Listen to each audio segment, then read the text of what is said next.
Hey, yo, it's me, Pops Van Marmalade, and you're watching the Comics-Related Madness Network. Huh? So come get some. CromCon. CromCon.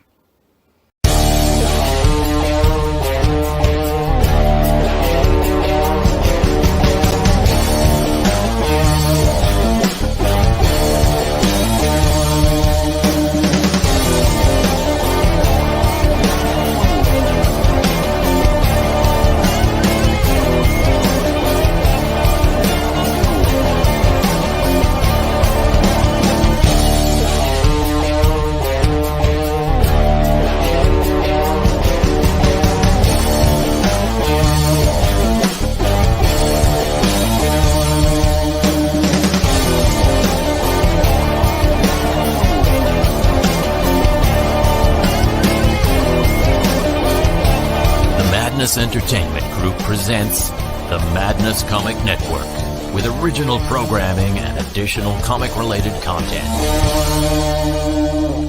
Hey, we want to shout out to our sponsors, Daytona Beach Comic Con. If you are a fan of comic books, if you're a fan of comic book conventions, and if you like meeting comic book creators and getting comics and comic-related stuff, then you need to make your plans to attend Daytona Beach Comic Con. This year's show is September 9th and 10th. Silverline will be there, so you should make your plans to be there too. We'll see you there. If you like comics and find yourself in the Orlando, Florida area, doesn't everyone come to Orlando at some point in time to see the House of Mouse? But when you're here, you need to make it a point to visit Coliseum of Comics, especially the one on East Colonial Drive. They carry Silverline comics, even a limited edition Coliseum of Comics version of our comics. So, when you go, be sure to ask for Silverline Comics and tell them we sent you. OCD stands for Orlando Collector Deviants. OCD, Steve and Trish, they're a family of geeks who promote geek things, particularly those around the Orlando, Florida area. They're big supporters of Silverline, and we think you should be supporters of theirs too. Go give them some love. If you are an independent comic book maker and you need to get your independent comics made, you need to look no further than Kablam Digital Printing. They print our books, and they do a bang-up job. They're not only trusted by Silverline, but many, many independent comic book makers. Head on over to kablam.com and see for yourself just how easy it is to have your comic printed by them. And tell them Silverline sent you.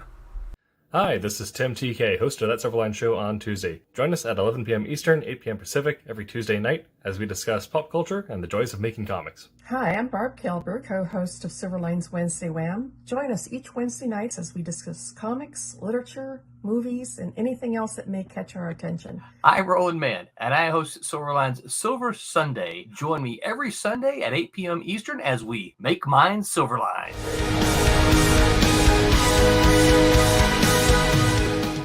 Jam.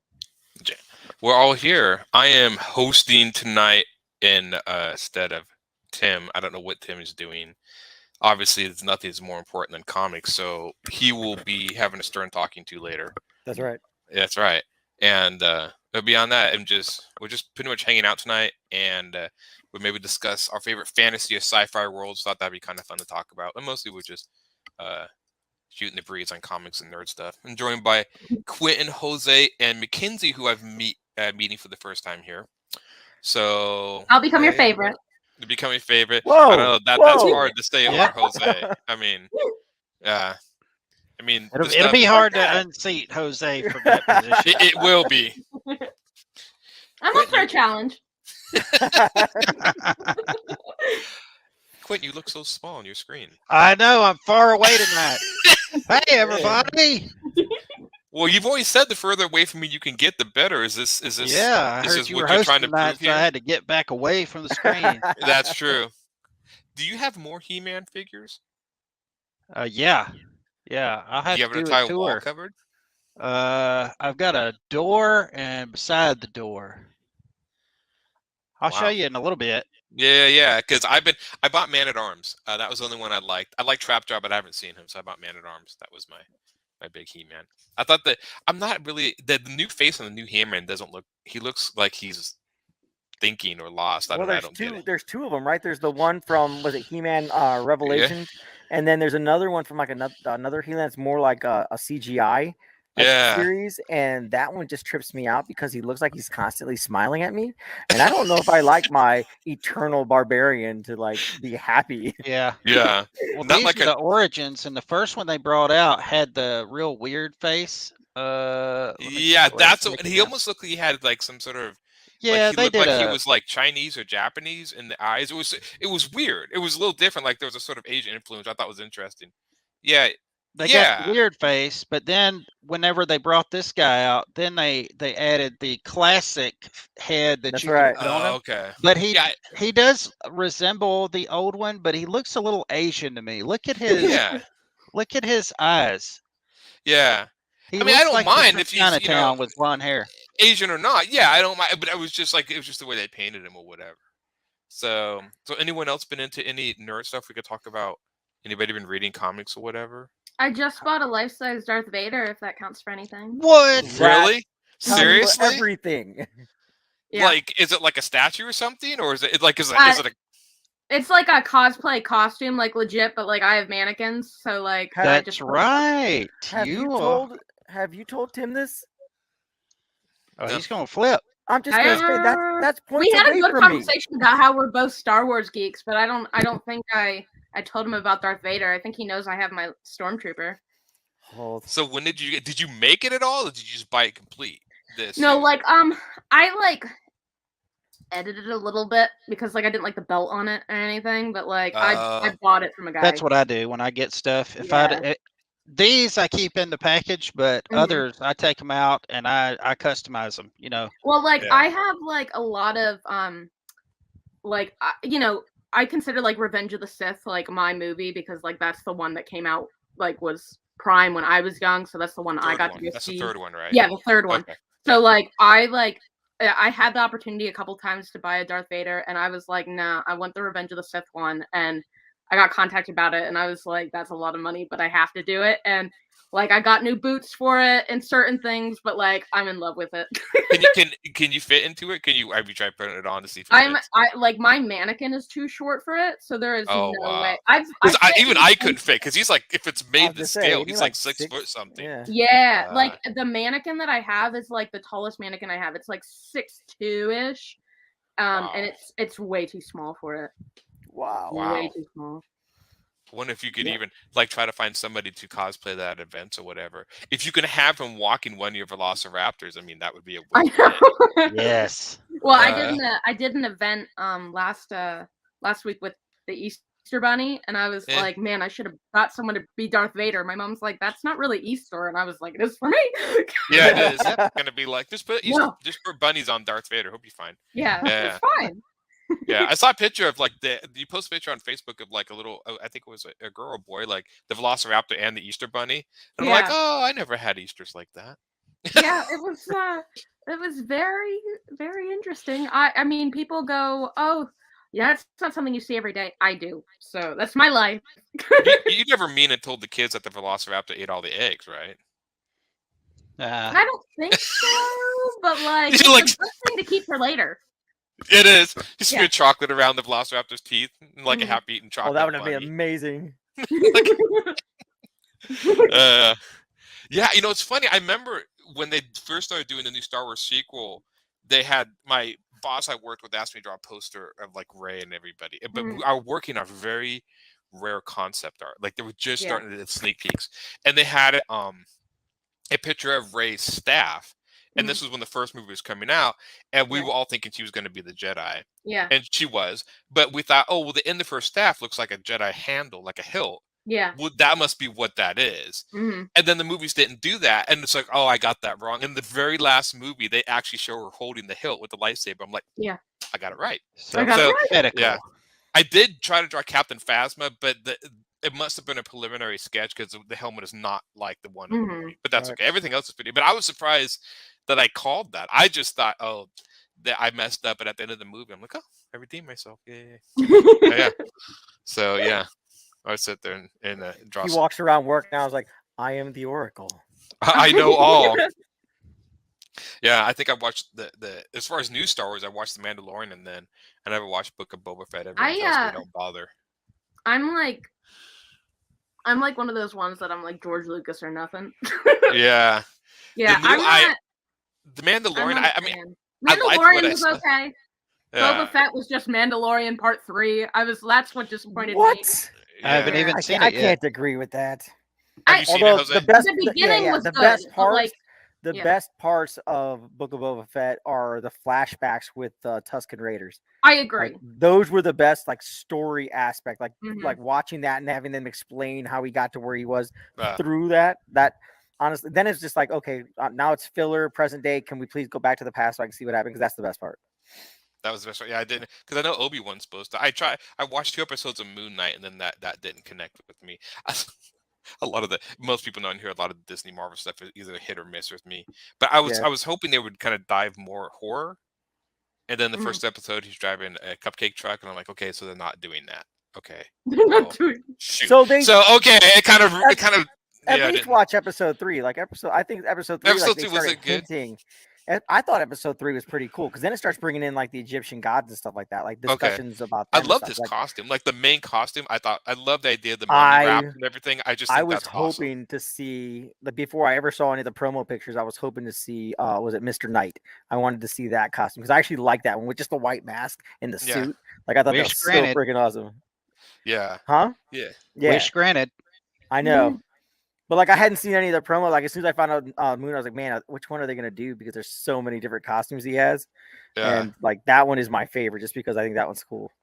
One of my friends actually didn't know anything about Moon Knight. She likes the Marvel movies. She's like, what's his superpowers? I'm like, he throws little moon razor blade things at people. Marvel I Batman.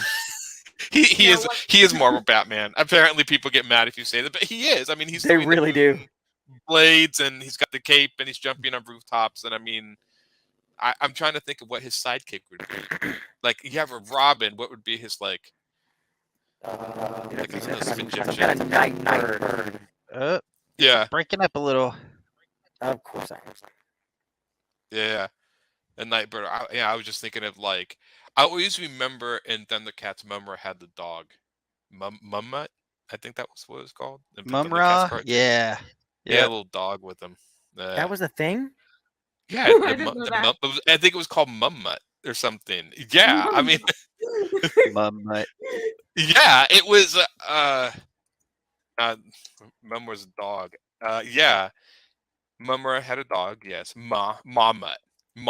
That's what it was called. Yeah, and he would carry the little dog around like an old man or old lady carries a little dog around. It was and I didn't know why the dog would just be like comedic relief, but I do remember he had a little dog buddy. I don't know, maybe the Chicken Moon had a little dog. What is it with villains and pets? Like Dr. Claw? Yeah, he had the cat. I can't remember the cat's name. Inspector Gadget, he had the I can't remember that cat's name. I forgot about that. Because he would sit there and pet the cat, and then the cat would, like, try to bite his hand or something or do something. Yeah, because you never saw Dr. Claw, but you saw his cat. Yeah, Dr. Evil had Mr. Bigglesworth. Mr. Bigglesworth. Yeah.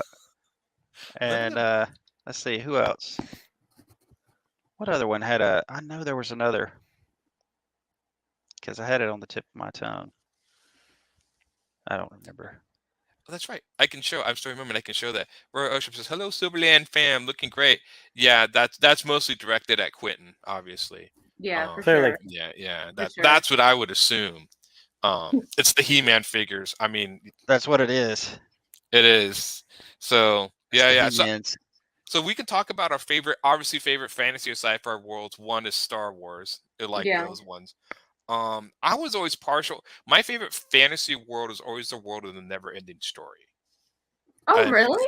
Yeah, because I always really like surreal fantasy that borderlines on like surreal, almost like high imagination. Not like Lord of the Rings, but there was a scene because there's a montage scene in that movie where he's riding across the land, and there's one of the lands that they did where like all these purple crystals are growing out of the ground. And I just thought, and it was like waterfalls. I'm like, that's cool. That's fantasy to me. If you're going to go straight, sort of magical, surreal fantasy. That was always my favorite one. And it made sense considering the world was supposed to be made of human imagination. You could do anything and not have to explain any sort of, well, how is this done in real life or whatever, because it's just all complete build of imagination. So that was always my favorite fantasy world. The sci-fi world I have to think about. I don't know.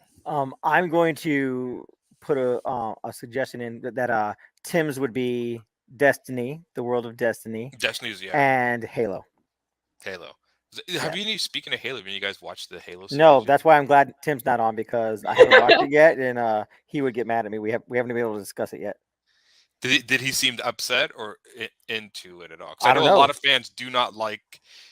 I'm not a huge Halo fan, so I could take it or leave it. It didn't matter to me that his helmet was off. The only time that ever matters to me is in Judge Dredd, because that joke has been running for like 20, 30 years, and he never takes his helmet off.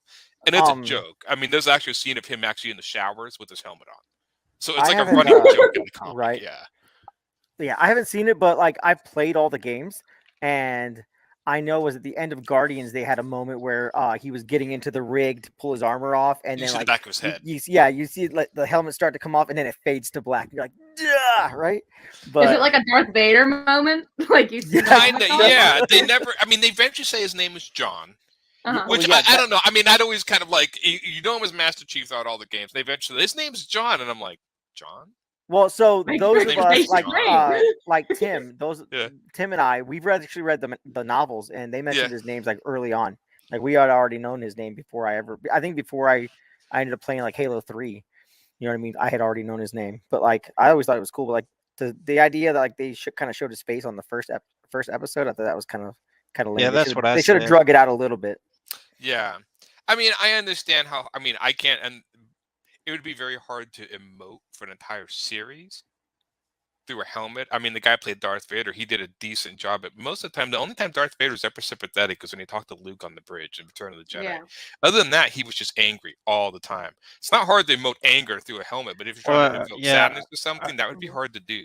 From an Another acting thing though is the actors, they have they like get real anal about having their faces covered. Even the guy who played the Mandalorian, what's his name? Pedro Pascal. Yeah. One of he supposedly more and more wanted to take his mask off, and they had to go round and round with him because he wanted, he was kind of fighting to get more unmasked time, and they didn't want him to take his mask off. Yeah, so I think don't they know. took his mask off too early. Yeah. Well, they didn't take it up to like episode 4 or 5, or was it? So it was like 5. No, it was but, like, it was even so, I don't think it was needed. No. Nope. He didn't. I like the mystery. Yeah. I like the principle though. I like the principle with the was it IG-88? Yeah. I'm not a human. I'm not. You know what I mean? I'm not man. I like I like that. And I don't think it was needed, but I liked it. Right. I liked how they did it, but I like how they justified it. Well, you always have an an idea of who this person is underneath. Because I didn't know the actor at the time, and they take it off, and I'm like, oh. Yeah. Well, it's like a few weeks ago when we were talking about Halo. If once you start down that road of not showing the face, then the face that they have that you see becomes their face, and when they do reveal the face, it kind of ruins it because you have to reevaluate now how you think of the character. And you saying Darth Vader?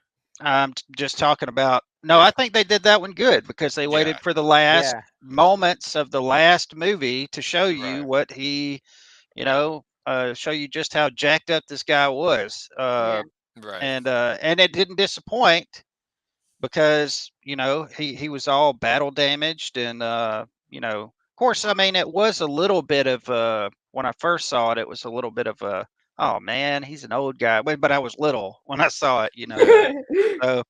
What you're thinking, because I kept thinking when at the end of Revenge, and maybe you guys can help. But so, how from the end of the Sith to Return of the Jedi, did that seriously supposed to take place? I guess he would be older. That's like 40 years. Yeah, he was only like 45.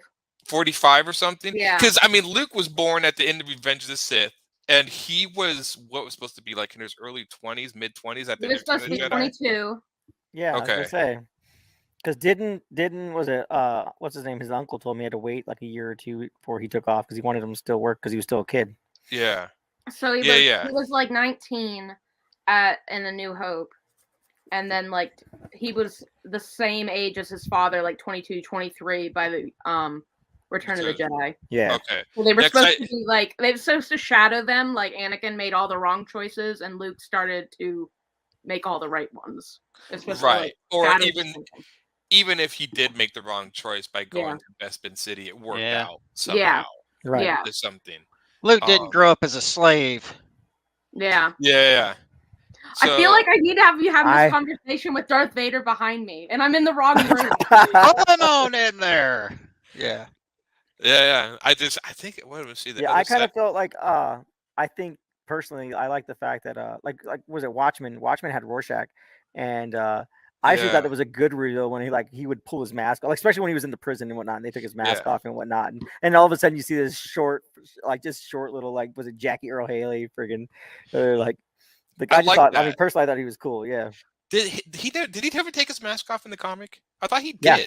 He did. So in the comic, he didn't take his mask off at all, right? Until he went to prison, and then they took it, and then he was like just like, to me, I thought the prison scene in the movie played really well against the prison scene in the comic, because even then he was like, "You guys are all in here with me." It's like, right. Which he always seems so like unassuming. Like, this guy's like people really scared of this guy, and I'm like, this guy, he just walks around with his hands in his pockets the whole time. Suspicious why he has his hands in his pockets the whole time. But I don't know. I mean, it was kind of, I never could understand if Rorschach was supposed to be like a fighter or more of a detective. He seemed more like a straight up detective to me than a fider.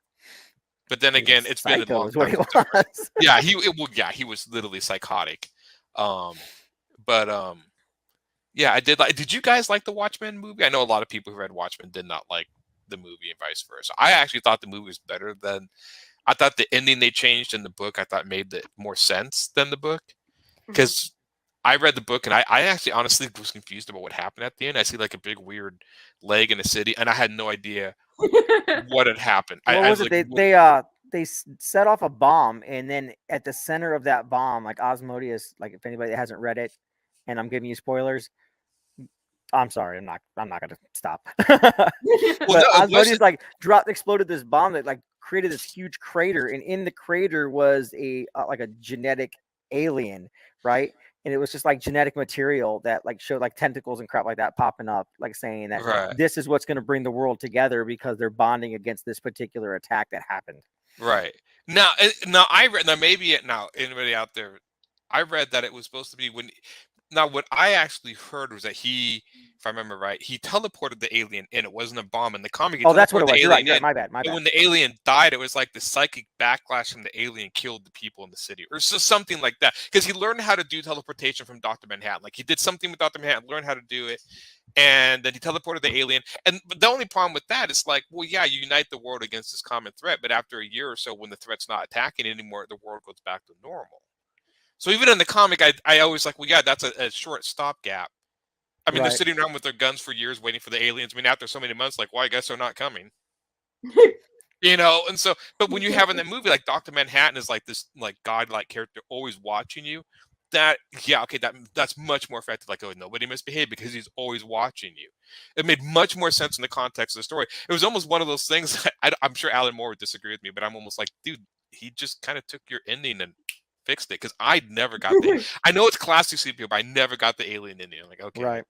So other than that, I just never was really big into it. I don't know why. I guess at the time when it came out, I was more classic comics, when other people were moving to more adult stuff. I just really liked the classic stuff, and then the movie was just I could see how it would have been just amazing for a fan of that, because it was a well put together movie.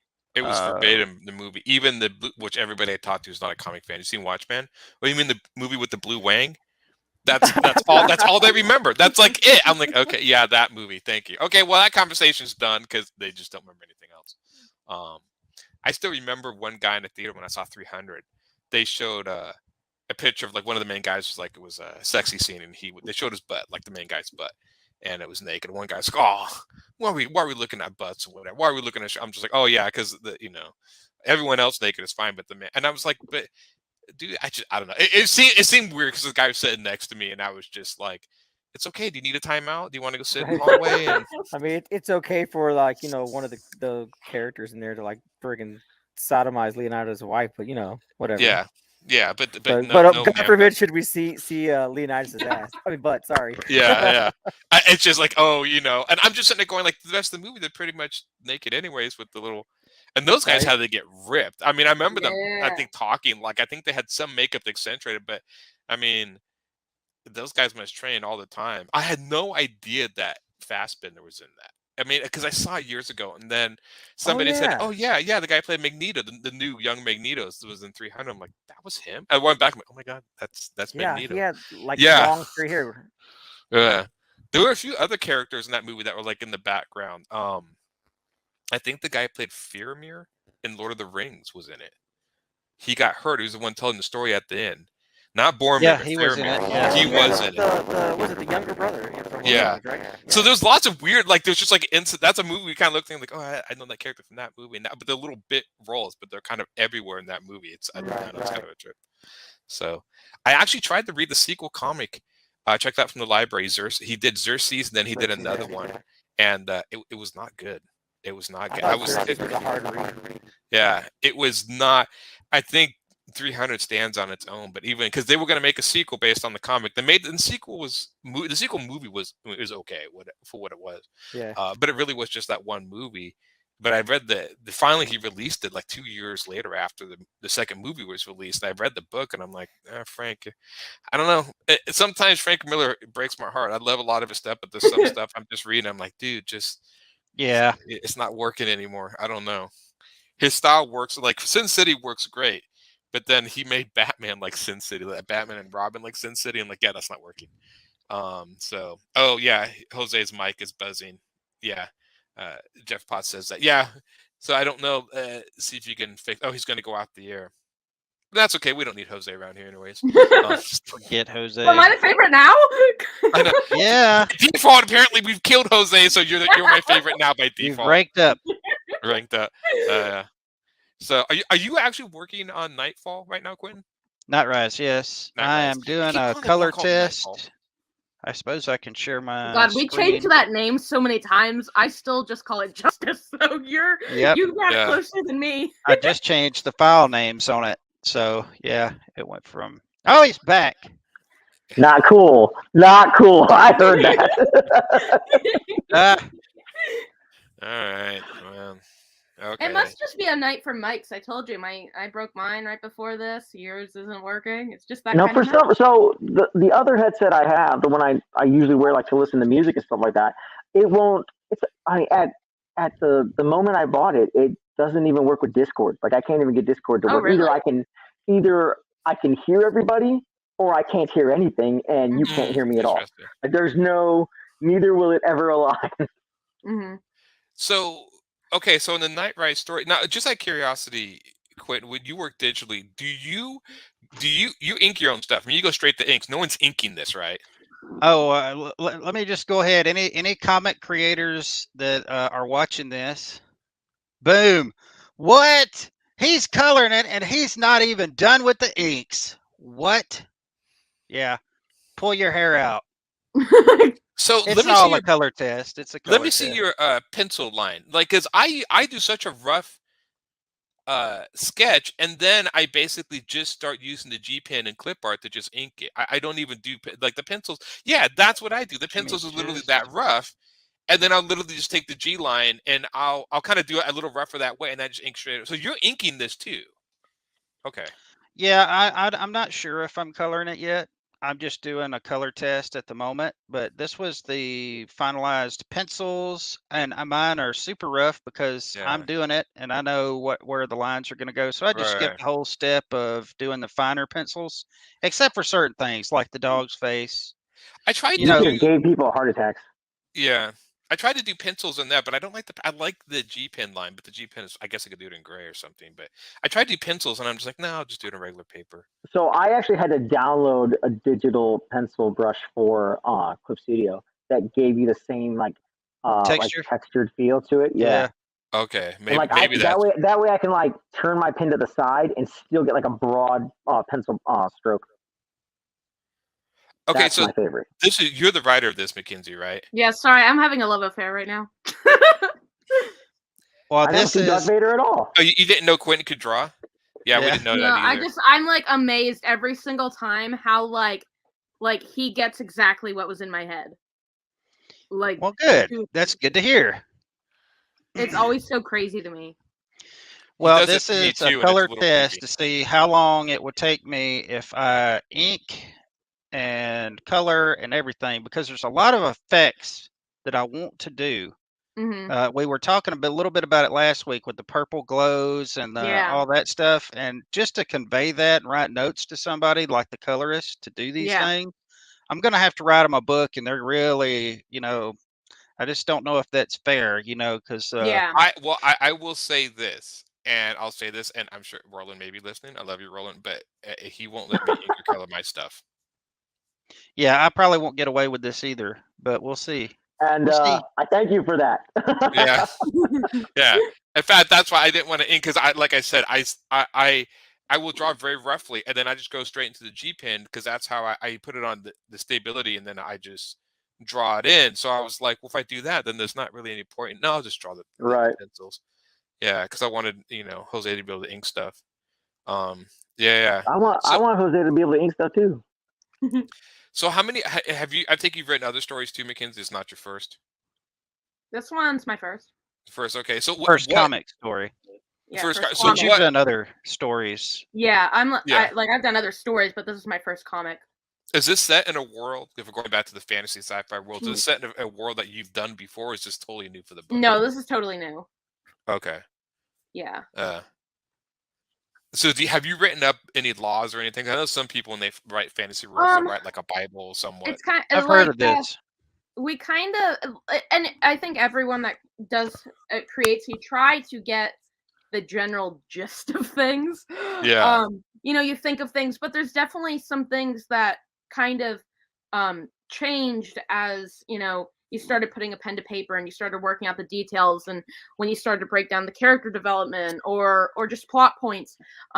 Even there was some things like you wouldn't even think as small that like I gave to Quentin, and Quentin would throw back to me and be like, well, what if we did it this way? And it's kind of like, well, I don't think that would work storyline wise, but that's a great idea to do it, that we can make it go this way. And it's just been a really fun process to like build this world. And we haven't, or I think I've tried to get the general gist. As other creators, you kind of you create what you take in. So you go, oh, I like a bit of this world and I like a bit of that world. So I think I had a good placing when I went into this. And then it was like, okay, this is kind of my inspiration, but how do I make this mine? So for this, I feel like I was doing a lot of because Roland recruited me when I was sick, and while I was sick, I was playing a lot of video games, and I like a lot of fantasy type like Skyrim or anything that's set in that sort of. Boy. Man, you are such among friends here. I tried. I'm losing points, man. I'm losing points. I tried to get into Skyrim. I even played Skyrim in VR, which was fun. But there's something about Skyrim where I don't know. I just couldn't get into it. I tried. Oh my god! I don't know what it is about Skyrim that like people love it. I love it. Like I could get I'm one of those people now. I'll go weeks without playing a video game, but I'm like the person that once I start, I'll play it for a month. So like I have to watch with Skyrim because like I'll like want to play it until like 4 o'clock in the morning and go, oh my god, I need to sleep, and I just get so into Skyrim. Have you played it in virtual reality? Well, like if you ever played in VR, it's bought crazy. the VR. I bought the VR, but like I haven't gone past the Darth Vader VR because like I'm so in love with being in the same room with Darth Vader that I haven't played any of my other games that I bought for it. I can't even fault you for that. That's amazing. Skyrim is the one that I actually, and like I said, I had fun with it. I think the thing is, and this is my video game OCD. Yeah. And why Skyrim sometimes doesn't work for me. I go into Skyrim like I've been playing games for years. Like, you got to collect all the things and do all the things. And then my friend finally said, no, Skyrim is just do whatever you want. You don't have to collect or do any of the things. You can play it as you see fit. And I'm like, oh. Yeah, you can go around killing townspeople as long as they're not crucial to the story. Yeah. Did you guys ever see that thing on Facebook? And I don't remember what's in the background, but it was like this huge going on in the back of the scene and in the ocean. And then it was like just a person like with an umbrella, like doing some shit like in the water in the front, and they're ignoring it. And it was like the main quest and then me doing side quests, like I just like get so caught up in the side quests. I'm like, of course I'll go collect flowers, and of course I'll go kill the chickens. Oh, yeah. I'm so whipped by that game. Well, I can't get over the fact that I played it and spent 9 months not figuring out why I kept taking damage every time the sun came up. Oh, I did that in Oblivion. I got changed to a vampire. This is what the problem with not reading when you're playing video games. Right. When a screen pops up, don't just hit X and get out of it. Yeah, I try to read it. Yeah. The games I get lost in, that I had to. I'm big. I like the Dark Souls games, but I like Neo, and I bought Neo 2 when it came out, and I actually put off playing that for like almost, I think, a year and a half, 2 years, because I'm like, how long is it? Like 200 hours or 100 hours? Like, oh my god, I don't have time for that. And so I finally, of course, threw it in, and I was lost in that game for like months on end, and finally finished it. And I was surprised because everyone kept preparing me for the last guy. Like, oh, the last guy is the hardest, and like all these strategies and stuff. And I beat him on my first try. I kind of felt kind of let down. I was like, yeah, that's a letdown. I was like, okay, I had a harder time with the one before him. He was giving me trouble. But yeah, Dark Souls, if you guys, I mean, besides, have you guys ever played Dark Souls games? Because they're basically like yes, Skyrim. I'm a Dark Souls guy. Yeah, I love it. If you ever get a chance, like Elden Ring or whatever, if you ever, even though they're hard games, he does a really good job of building in like that ancient lore into his games. That is, that's what I love. Fun. Yeah, he's like the master. The guy who makes those games like a master at it. I can't remember his first name, but Miyazaki. Miyazaki, yeah. And because a lot of times there was a story to the Dark Souls games, but you can only really figure out the story by reading that. You got it through the pickups throughout the game. All these subplots that were in the game is from, stuff that you pick up in the game. Like it's so funny because you don't really know what the story is completely, but it has all of its subplots and all of its characters in all the stuff you pick up. Yeah. I think that the story, it's funny. I actually started watching a video trying to explain it. I think I got like a third of the way through it. And I'm like, nah, there's a lot going on. I'm like, I'll just kill stuff. I like the Dark Souls games because it was just, they remind me of like when I was, we used to play D&D and stuff. The idea of going into a dungeon and feeling that sort of dread and fear of going into it. And I think Dark Souls really nails that idea of like, it's you and a sword and a world that is out to kill you with everything it has. And so you do have that sort of fear and trepidation of going into, you start to pick up the tricks. I mean, they're like, there's another poisonous swamp in a Dark Souls game. I'm like, no way, really? And he kind of does his own tricks. But I played Elden Ring and I liked it, except I played at my friend's house. I'm like, I'll get around to it. I like Dark Souls. He needs to, they say it's a little different, but yeah. If you like horror, Bloodborne is another one he did that's amazing. But I was just saying, for world building, if you like Skyrim, even if it's just to read about it, he does a lot of lore in his stuff that's really well done. But I did Skyrim VR was the way I played it, and then I can't remember why. Like, I remember picking up spoons and forks. Like, why do I have like why do I? And then of course I see videos of people who steal everything and fill their house up. Oh my god, I have so many houses, and I've married with children I've adopted, and like Omar is my husband. Like, I could tell you everything right now. Like, I got so into it. I'm telling, and I think it's because like I haven't met one single person that has done the same exact storyline that like I have. Yeah. Or like it's they're totally all different. It's all different, and I don't know. I love that. Like, you get your own personal experience out of it. But I will tell you, if they come out with VR for like Red Dead Redemption, you people will not see me for like a full year. Oh my gosh, that would be awesome. Yeah. Red Dead. I played the first one. I never did play the second. Is the second You're one? joking. I never played the second one. Great, dude. That one's amazing. That one was so good. Because I played the first one and I liked it, but they said it was again. This is like one of my prized possessions because I got to meet them both, and they both signed this for me, and I'm that's like, super cool. Yeah, I was like, oh. Because Red Dead Online, I know the second one is like really, it's still pretty like live, like Grand Theft Auto 5. Yeah. I think they just announced they're making a new Grand Theft Auto because they've been milking 5 for 6 years now, or something like that. Yeah. Which they don't really need to make listen, when the crackheads keep playing, why make new ones? Yeah, why change it? Yeah, absolutely. Yeah, I totally understand. The only thing is Rockstar's usually good at the graphics, so eventually I can see them going like, well, we need to make it look prettier because they've always been. Well, I even heard they were thinking about like remastering like some older games, so they didn't even have to like make a new game. Like they were going to go back and like remaster Red Dead Redemption, the first one, and it was like, I'd buy it. I'm the idiot that would buy it. Right? Like I already own both of them. I would own a revised version of the first one. You got me. I know, Right? yeah, pretty much. Did you ever play Horizon Give Zero me Dawn? a game where I can. I'm just saying, a game where I can like freaking dead shot people. Like that's fantastic. Like that, and like back in the day, like for like Xbox, was it before the first Xbox? They had was it Max Payne? Like you could do the same. You could stop. You could slow down time in that game, and you know they're redoing that, right? Every time I would slow down time, jump down the stairs, and shoot people. You know they're redoing that game, without fail. I never walked down a flight of stairs. Yeah, they're redoing that game. That's going to be great. They're making the first one again. I'd be curious to know who the actor is. Did you ever play a game called Stranglehold then? No. Okay. So if you like Max Payne, Stranglehold is literally John Woo wrote it. And the whole game mimics John Woo movies, where you're jumping through the air, two-fisted shooting. You can actually slide across like countertop shooting guns. That sounds familiar. It's not super long, but it's super fun because you just constantly like jumping, and you can like jump backwards. You can actually like slide across like shooting guns. It's like they took the John Woo movie and like stuck it in the game. Ooh, I have played that, and it's super fun. Yeah. They did that with another game called Wet. For PlayStation. You can spin the camera in that one. In Stranglehold, you can spin the camera, like not just yourself or not just your vision, but you like spin the camera around yourself, around your tune. There's another game called Wet. Tune. That's that WoW talk. Yeah. That is that WoW. Get out of here, sir. It was like this grindhouse type of game. You play this woman, and you could do all the same sort of slow motion.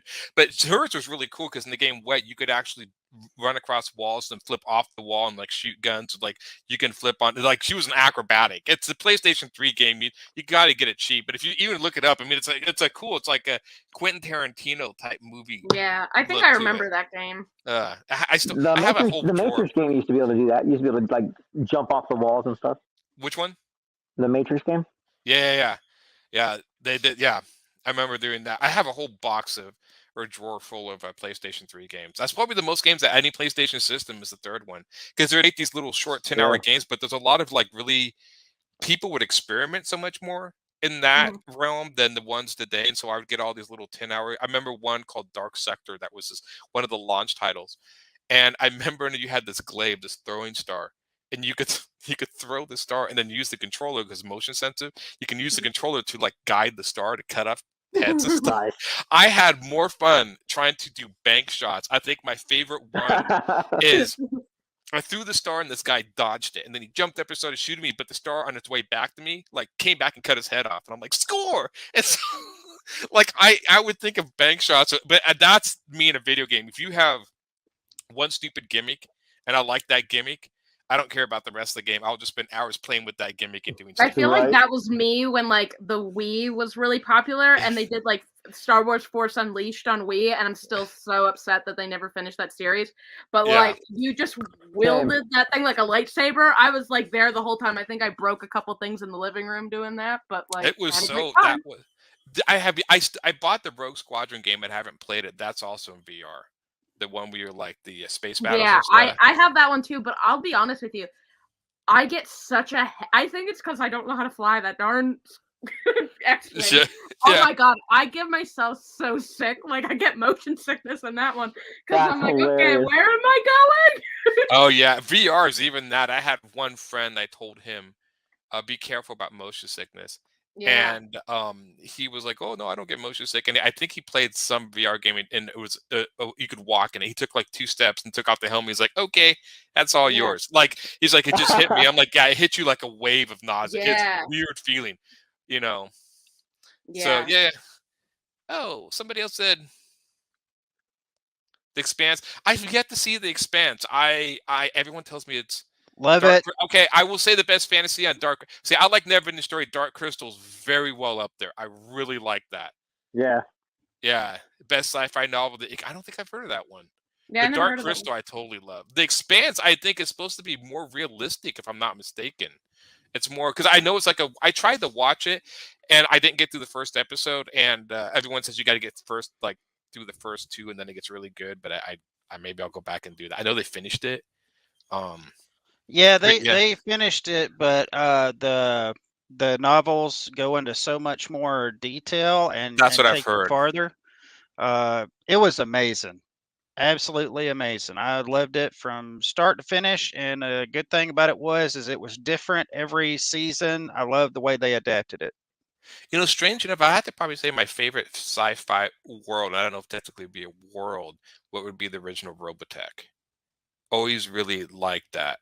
Of course, now people watching, they would be like, "That's cheese." I got my nephew to watch it, but the storyline in the original Robotech, the American version, which I kind of mimicked a little bit of the Macross version in Japan, but it was just a cool concept because it's like they have this, you know, and I'm not going to spoil anything because if you haven't seen Robotech and know about it, then that's on you. It's been out since the mid '80s. I was gonna say it's been out for decades. Yeah, so that's on you.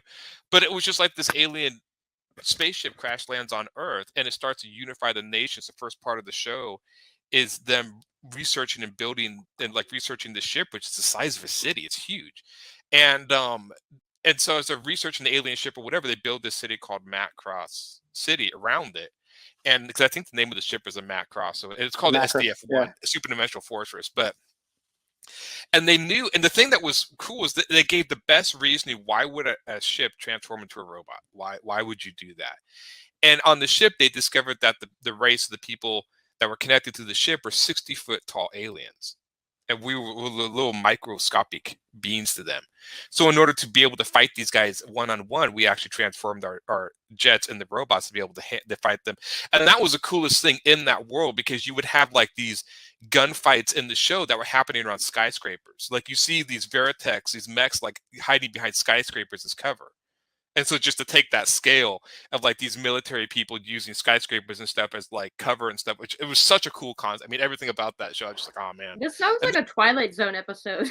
Oh, if you've never seen the original Robotech series, yeah, because they eventually end up the show starts out with the Centrati of the aliens coming back to get the ship, and the humans are trying to escape, and they teleport. They don't explain anything. Like they don't explain anything for like was it the third episode or something like that? Like yes, you don't know really what's going on. All of a sudden, you have this ship, and as far as I remember, it's like a cruise or was it a carrier? You know what I mean? Like an actual ship, and friggin' then all of a sudden stuff starts transforming. You're like, wait a minute, what just? So happened? are they like Transformers?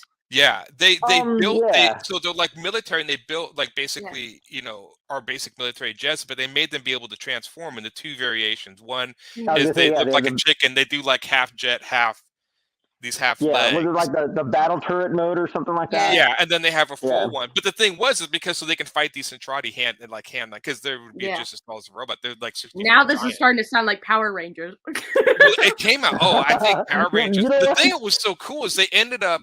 They're trying to escape with this huge ship, this alien ship, and they activate this warp drive to try to escape. They're trying to get it out of the city, so they're trying to take the Centrati away from the city, and they don't know how to use this warp drive. They don't. All of this is relatively new to them. They're still researching this, and so when they activate it, the ship gets teleported out to Pluto with half of the city with it. Yeah. Like you see them out there with half of the city teleported out. They eventually rescue a ton of people. A lot of people die, but they rescue a ton of people and build the city inside the ship. And then the ship has to try to make its way back from Pluto to Earth. And the whole time it's trying to make its way back to Earth, the Centrati, which is like 1 million ships in its fleet, are trying to get this ship back. This little humans and this little ship are just fending them off the whole time. It is such a cool series. And they find, because I mean, it's like this do or die situation these humans are in. They try to just save themselves because the Centrati want to kill them. And Centrati are bred for war. They're an alien race bred for war. And the humans, they do what they end up. But yeah, the whole idea and like, I don't know. Robotech, that's probably my favorite fantasy world because, again, I was like, why would you transform a robot? And then when they said that, I'm like, oh, that makes sense. And they would, I remember like, well, yeah, because there were some really cool scenes. People would paint scenes like after the initial war at the Centrati, they would have the Centrati on Earth, and there'd be one with like this guy standing atop this huge skull from a 60-foot giant that was left over from the war. So you have remnants of like these soldiers and corpses, but they're giants on Earth or whatever. There's a lot more to the story. I mean, the thing went for a while, but it was such a cool concept. The first episode, like I think I saw like the first 4 or so episodes. The first episode Macron, was just the first episode was just such a hot mess right at the beginning, like in a good way. Like all of a sudden, like you're leaped right into like this crazy chaos. It was so good. Yeah, and it just takes you and then just like takes you from there. It keeps going.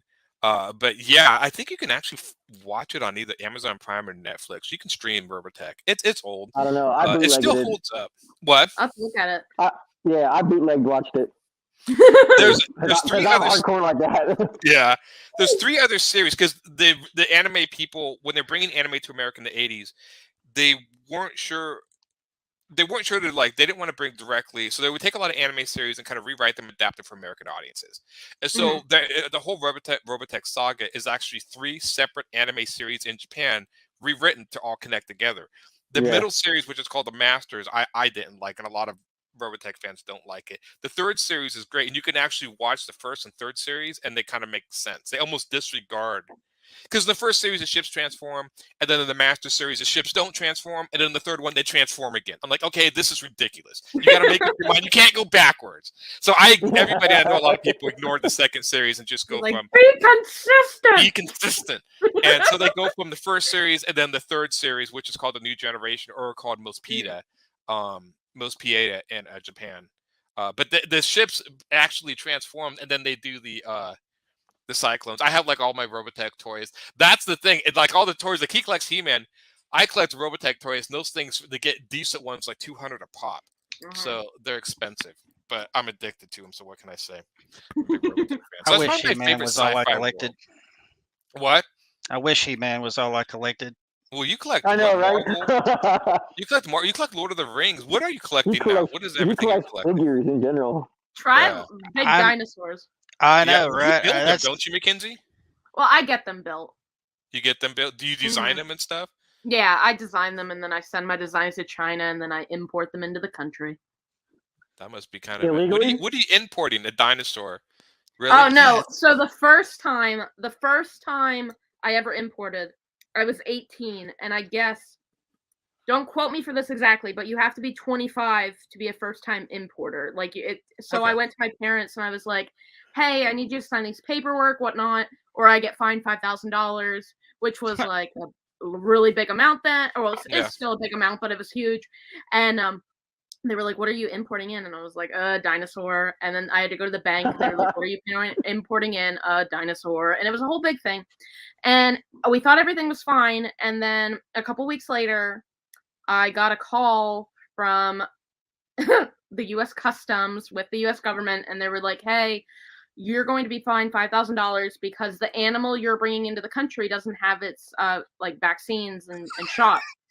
And I was like, "What?" They like translated it wrong, so I was like, "What does it say on the paperwork?" And they're like, "Well, it's a dinosaur and it says animal."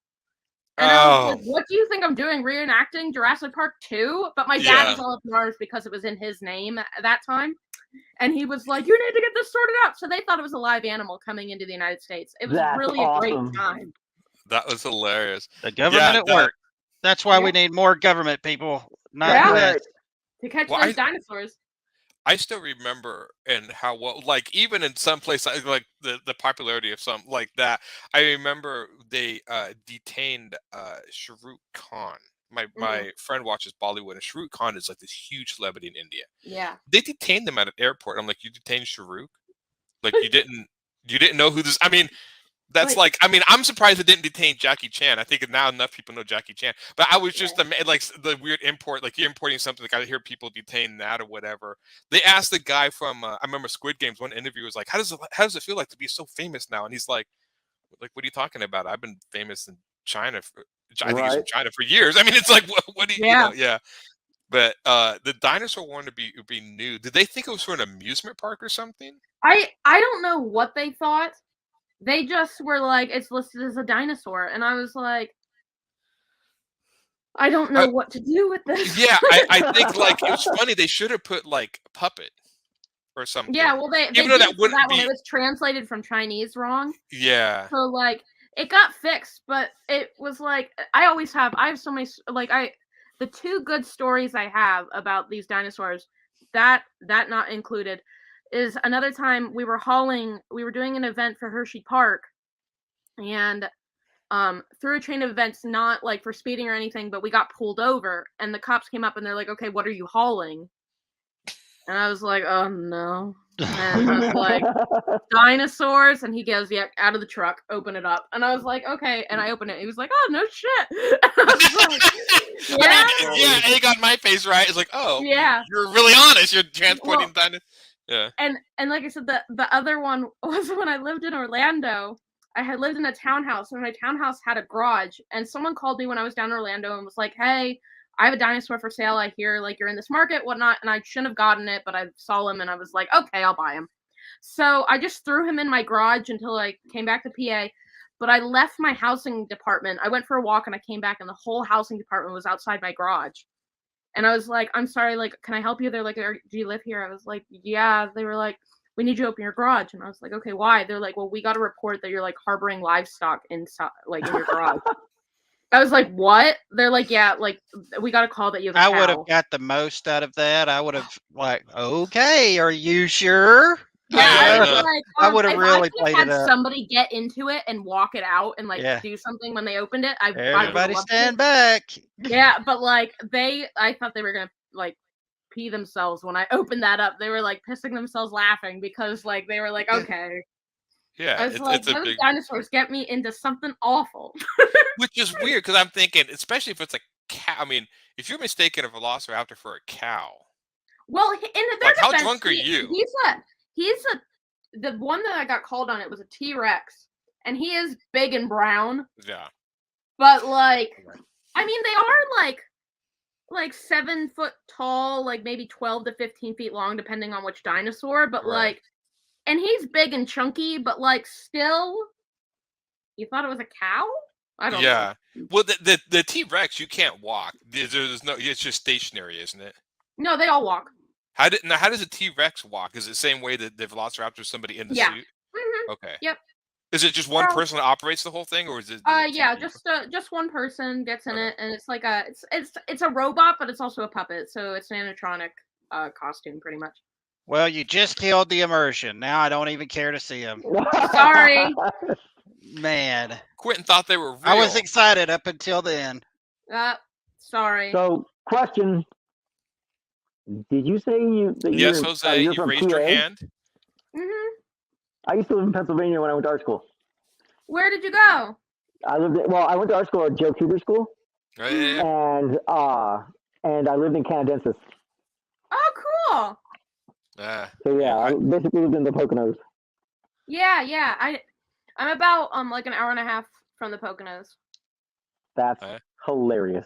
I'm an hour away from Tim. Tim's in Salem. I'm in Vancouver, Washington. How do you guys not hang out together? I'm just saying. I don't know. Salem's an hour away. Maybe that's it. Yeah, so it's close, but not that. I've never met Tim in person. Maybe at one of the conventions he'll come up.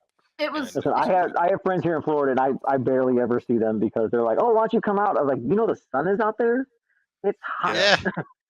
Well, it was really funny because I think it was last Sunday when I joined that stream, they had Jerry, I forget his last name, as the guest, and like I was a little bit late, and he was talking, he's going through his time with DC and all of this with Batman, and then I made the comment because I forget how we got on the subject, and I was like, "Oh yes, sorry, I just came from an event from Jim Thorpe, so I was late coming back."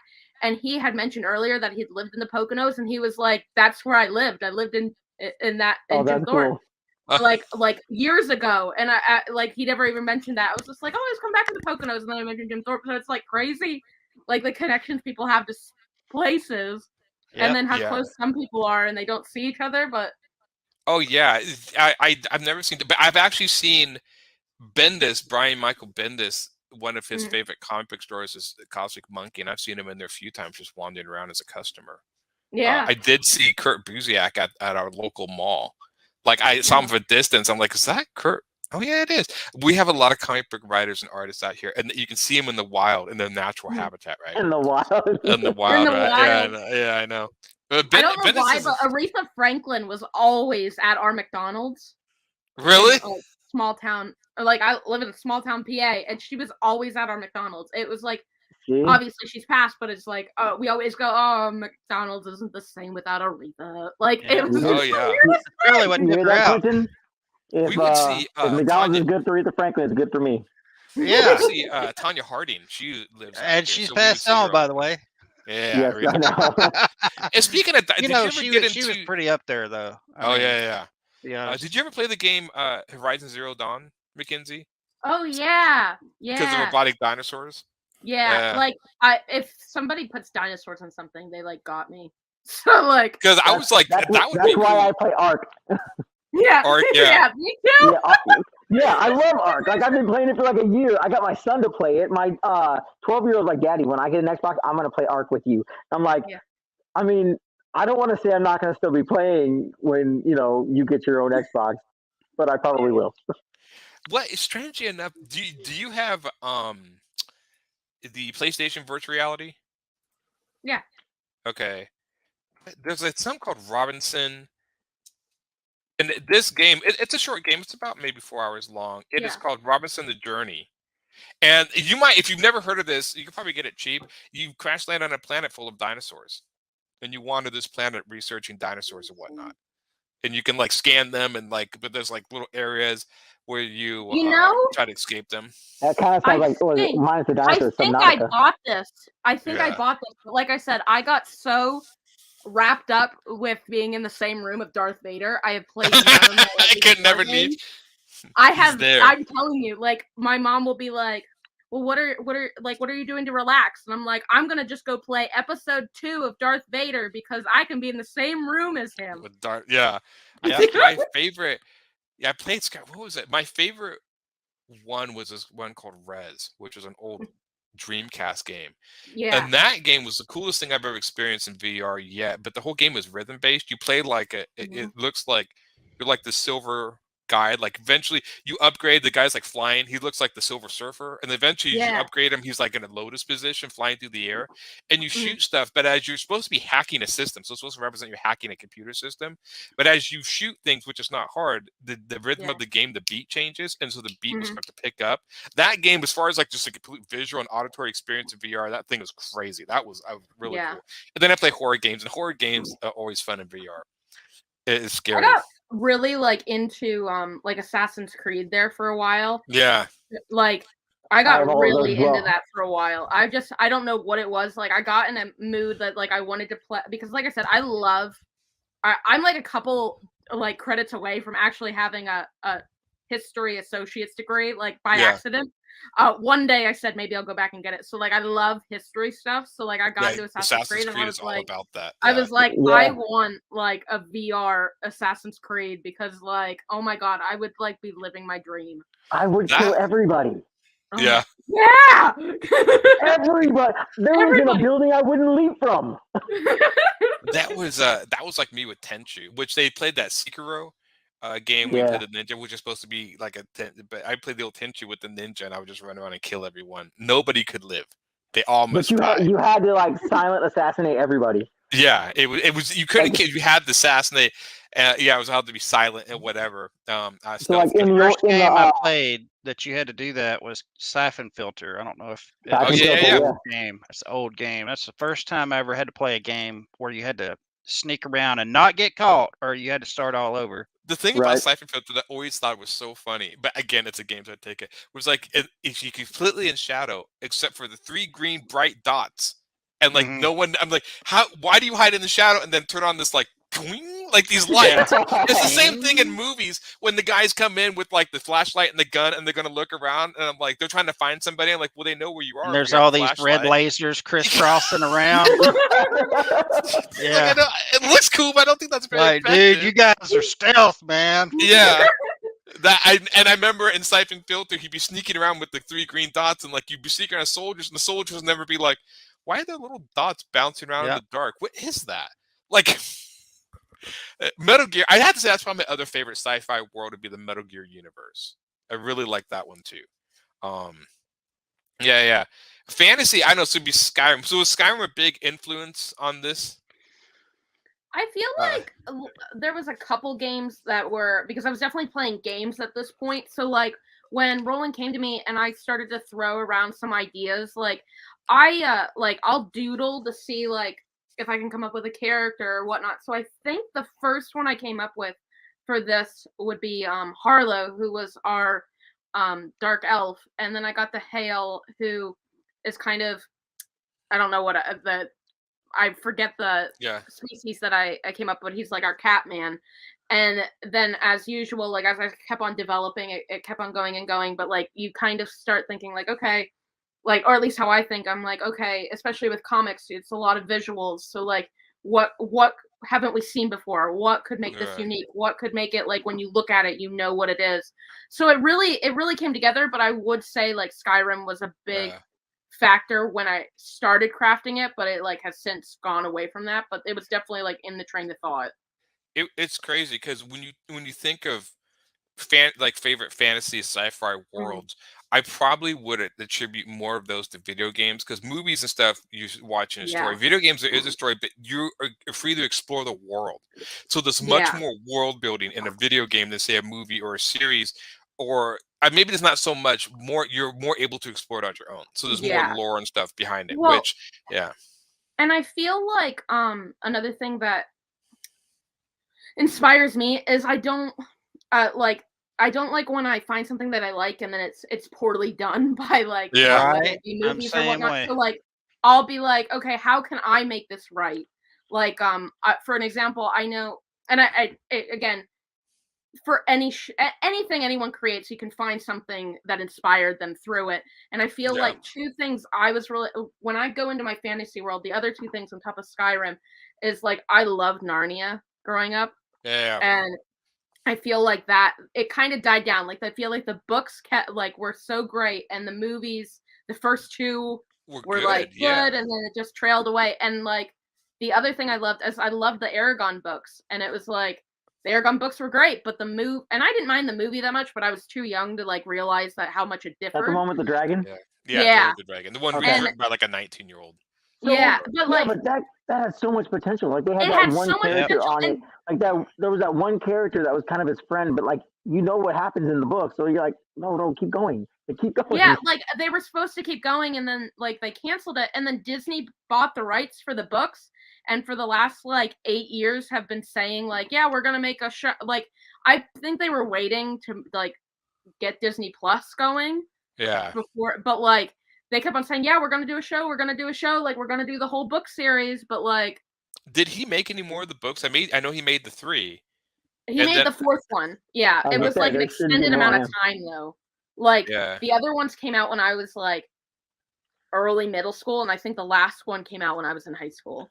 Because I read the first one, I think. I don't know if I read the sequel. I read the first one. it was funny how some of... I mean, like, I think one of the main characters is named Brom. And I'm like, you mean like the fantasy artist? And so there was a few influences that are pretty heavy-handed. I'm like, okay, I see what this guy's influences are. I did like those books or whatever. I liked the idea of the magic system. I think it was invoked with I thought there was really such cool. good world building in those books, and it was just like when they made those movies. I don't necessarily think it was bad. I just, I don't think they did it correctly. They actually did a really good job with the Percy Jackson books. I've read the first 5, and he did a really good job. The one thing that was really cool, and I've heard that they actually are going to make a TV series of Percy Jackson. But I mean, he goes to a summer camp for the gods. The thing that was really cool, and I hope they do in the show, is when he would walk into, like, there was like a camp house for like, Poseidon, a camp house for Zeus or whatever. But when you walked into the cabin, it would take you to the world of the gods. So if you walked into Poseidon, it would be like on a beach or whatever. And I thought that's really cool. In the movies, they didn't do that. Like in the books, it was really a cool concept. So I'd be curious. He did another series. I've read the first 2 books about Egyptian. He did Red Pyramid. Yeah, those were. I love the magic system, and I love the whole. This is my biggest problem with like Harry Potter's. Harry Potter did a good job with magic, but it was only European English magic. Like there was one scene, and I've talked about this on here before, where they go to one of the Quidditch games, and it's supposed to be magicians from all over the world are coming to the game. And I'm like, well, that'd be cool because they're going to show like how the Chinese do magic with like, or the Japanese with the talismans, or you could have the Africans do certain things with masks or like do voodoo magic and all this, but they didn't. Everyone just used wands. And I'm like, what? Like, what a waste. I mean, you could have done such cool stuff there of like people cultures doing the same magic but different ways, and she just and you can tell like with Fantastic Beasts now it's kind of just thrown together. It's like I never saw the third one. I watched the first one and I couldn't go past it. Yeah, I watched the second one. It didn't get much better. And then the third one came out, and she's writing it. Certain people have certain stories, and I think she tried to write other stories outside of Harry Potter. It didn't work, so she went back to write these stories, and they're not really working. Maybe that was the one story. I mean, it happened. Yeah. Star Wars, in a way, is like that. I mean, the original story is about Darth Vader and Luke Skywalker, and after that, I mean, you could do other stories, but they're never going to compare to that. It's never going to compete. Yeah. And then I think there's other ones where, like, for me, I feel bad because I feel like Avatar, like James Cameron's Avatar, could have had such an impact, and not that it didn't, but like he waited too long to come out with the next. Yeah, maybe I'll eat my words when it comes out, but like it was like, where was the impact of that film? Like where was the comics? Where was the books? Where was any of that? Because there was such beautiful world building in that movie. Last year they have it. They started an Avatar comic. Was it a Two Seas Journey or something like that? Yeah. And I know the only reason I know that is because Jan Duursema did the artwork for it. And we got to see that. You know what I mean? He did the there was a video game for it. It was actually kind of cool. He did 3D, like the 3D glass at the time in the game, and the game was fun. I had that game. Yeah, it's fun. Is it like a game that blow you away? Not really. I mean, if you like Pandora and searching, it's definitely cool. When you were talking about that hiding in the grasses and whatever thing, that's the game I thought of, because I was always like accidentally jumping out. Yeah, and trying to. What I've heard, he's making four more, and I think he's making him. That's why we haven't seen the main. Because I'm like, whatever happened to the main guy acted in those movies, and I'm like, oh, he's making all the avatars. But it's supposed to be generational. That's what I've heard. It goes to generations of families.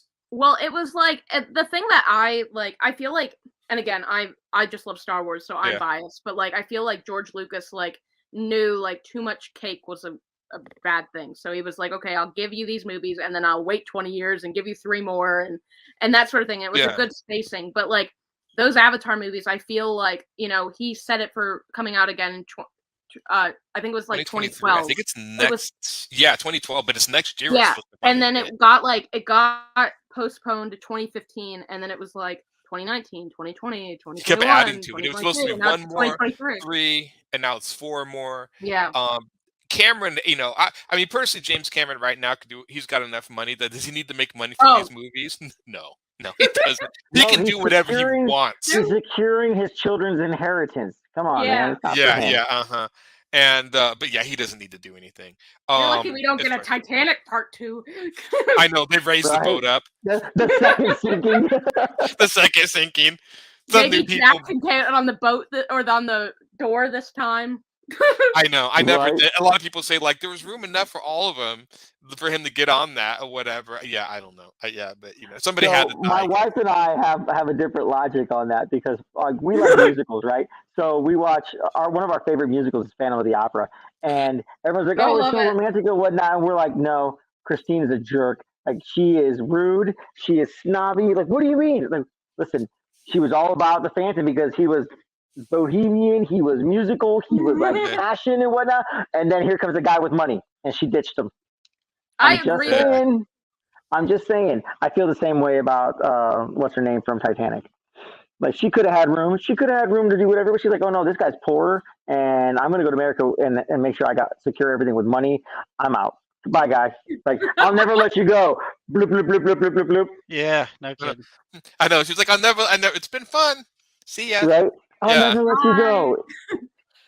Yeah. So, we watched the end of that and we're just like, freaking Christine. It still irritates me. I pretend that it didn't happen. I think that was my first fan fiction when I was like 10. Phantom. I mean, I guess they did have a sexy time, so I guess maybe she had his child. Or yeah, because if you have Love Never Dies, they had a sequel. Yeah, but like they rewrote it where she had his child. That was crazy. Like I actually watched that, and like it started off like very, very much like the first one, and then all of a sudden they went into this like electric guitar like song, and I'm like, wait, what just happened? Like, this is crazy. I actually liked it. I mean, it wasn't. No, I'm not knocking it. It like, just wasn't. I wasn't expecting it. I'm like, because when I first saw Phantom, I was in high school, and at the time, McDonald's came out with like these explore your backyard thing, and they had this like globe that opened up into like binoculars, right? Which was super cheesy. And I'm like, okay, our school's taking us to go see this stinking play. It's whatever. Like my Phantom of the Opera was Universal Studios Monster Phantom. Like this is gonna be dumb. I went there, and the minute that chandelier came up, I was like, holy balls. Like I was just transfixed the entire time. Like I absolutely love Phantom of the Opera. Like I've seen, oh my God. I've seen it off stage. I've seen it off Broadway 3 times. I saw it on TV with like the different like stages that they had. I've seen obviously the one with Gerard Butler, and we've shown our kids the one with Gerard Butler, and even my kids will say, "Freaking Christine." Strange enough, I think my and so happy. This is a musical movie, but I don't think it's a musical play. But I was always a big fan of Xanadu, which is super cheesy 80s with Olivia Newton-John. Yeah, Olivia Newton-John, and she was a muse, I believe. Yeah, she was a muse that came to Earth. He was at the height of her career. Oh yeah. Right? Yeah, and it was funny because they did a live showing of that at a local theater here, and I went to it, and you had everyone wearing Olivia Newton-John shirts and Xanadu. Right. Some guy painted his coat like Xanadu. It was great, and I was like, oh, okay, yeah. But I listened to the music all the time. I'd never seen the show, and I finally watched the show, and I'm like, oh yeah. I listened to the soundtrack all the time. I did see Phantom. Somebody took me to see Phantom of the Opera, and I remember Phantom is astounding. It was like this. I don't know if they did this in yours, but it was like this one sort of huge like tower-like thing in the center of the play, and it would open up the different scenes in the show. They would spin it around. That's the one I saw where I saw on TV when I was talking. I had different like, stages and whatnot. Yeah, it would have the stage that would spin and it'd be a different section of it. And when I was really then it would like open up a section. Then it would be that was the coolest thing I'd ever seen. I'm like that. I've also seen Frankenstein that same way on Broadway on the stage. Yeah, Frankenstein they had where like he was outside and was in the Arctic and whatnot. And when he was climbing in to kill Frankenstein's wife and whatnot, like it just turned the stage and he was inside there. Like it was cool. You know, strange. I was going back to another. So about the Horizon Zero Dawn games, I was like, what would it take to actually build one of those dinosaurs to your scale, the way you build them? Oh God. I mean, you could. It would be obviously like fake, but I mean, I was thought of those. I'm like, when I saw yours, I'm like, because I started playing Horizon Zero Dawn again a little bit ago. I was looking at yours. I'm like, man, that would be cool if she could build one of those. I mean, I don't know if you could do it with the rights or whatever, but I mean, if somebody could, that would be. I mean, how different? I mean, I'm sure they could. I mean, God, anything's possible. Yeah, that's what I was thinking. You just have to have a pocket full of change. Yeah, and just build it, and because I know some of those things, because the way they design them in the game, it looks like almost some of them are built from like car parts or whatever. Like even though it's supposed to be sci-fi, it looks like they just like modeled car parts and like how would this put together and stuff. Mm-hmm. Well, I know the one company, I don't deal with them, but like they were making like a lot of like kaijus and like Godzilla and everything for nice. I think they were making it for like promotion for the movies coming out. Yeah. And man, those things were like, I mean, they were something else compared to what I do. It was like a whole, like you think you know things, and then it's like a whole nother world opens up. Yeah. Oh, those guys, they still. I think the new Godzilla, the new movies, the American ones, is full CGI. But I thought, like, isn't some of that practical?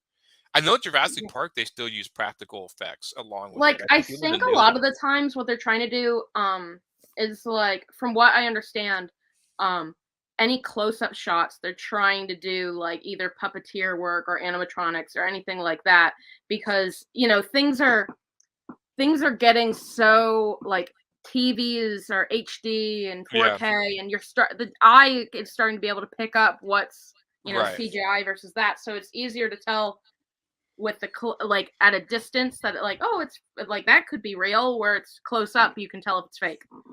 Right, and it's the one thing that still gives it away, and even mostly Jurassic Park a little bit, is there's too much flow in the musculature, like the muscles. Yeah. So when they move the dinosaurs, most animals don't have this sort of, you don't see all the muscles rippling and moving underneath the skin. And they still do this a lot in movies. I would assume because it looks cool, but it takes you out. You immediately know, oh, that's a CGI dinosaur, because you don't see that in just real animals. Yeah, like I will die on the hill that like not making like I know it would have been expensive, but I will die on this hill that like that CGI T-Rex in the first Jurassic World movie was absolutely terrible. It was supposed to be the same T-Rex from the first movie, and it was just so bad. And it was like if you gave us the animatronic the first time, you can't have people believe that that's standing there with how it looks 20 years later. You know what I mean? Yeah. Oh my God. I will die on this hill. I was so annoyed. I was not super impressed with the Jurassic World movies. I watched, they were showing Jurassic Park on HBO. Like, we have HBO, and every once in a while they'll throw in old movies. And the old Jurassic Park still holds up pretty well. I mean, you know, it really does. It's for almost, and I almost say I've almost said the dinosaurs have actually gotten worse looking as the series has gone on. And I'm always surprised, and I don't know if it's just there's too much motion or too much musculature animation. I'm not sure, but it just feels like the dinosaurs, they look it's more like cartoonish. oh my God, I could go on this. Like, it just drives me nuts because like the T-Rex, and even if it was scientifically correct, which it is not.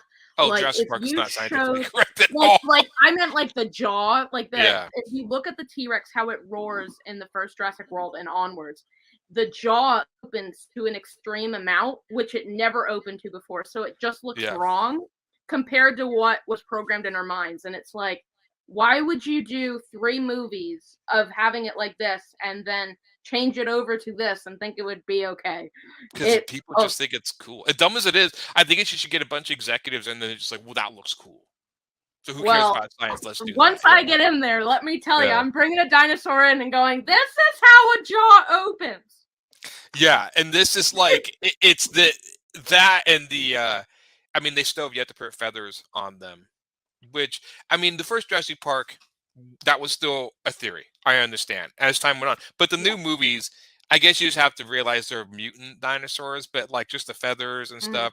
One of my friends' favorite. They threw some lines in there to cover that. I will give them that, but like, okay, I don't know. They're just, like you said, they're just getting worse.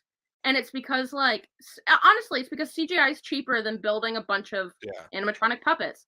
But, like, there has to be a give because, like you said, I don't think these Jurassic World movies are going to hold up in another 20, 30, 40 years. But I feel like those Jurassic Park movies will.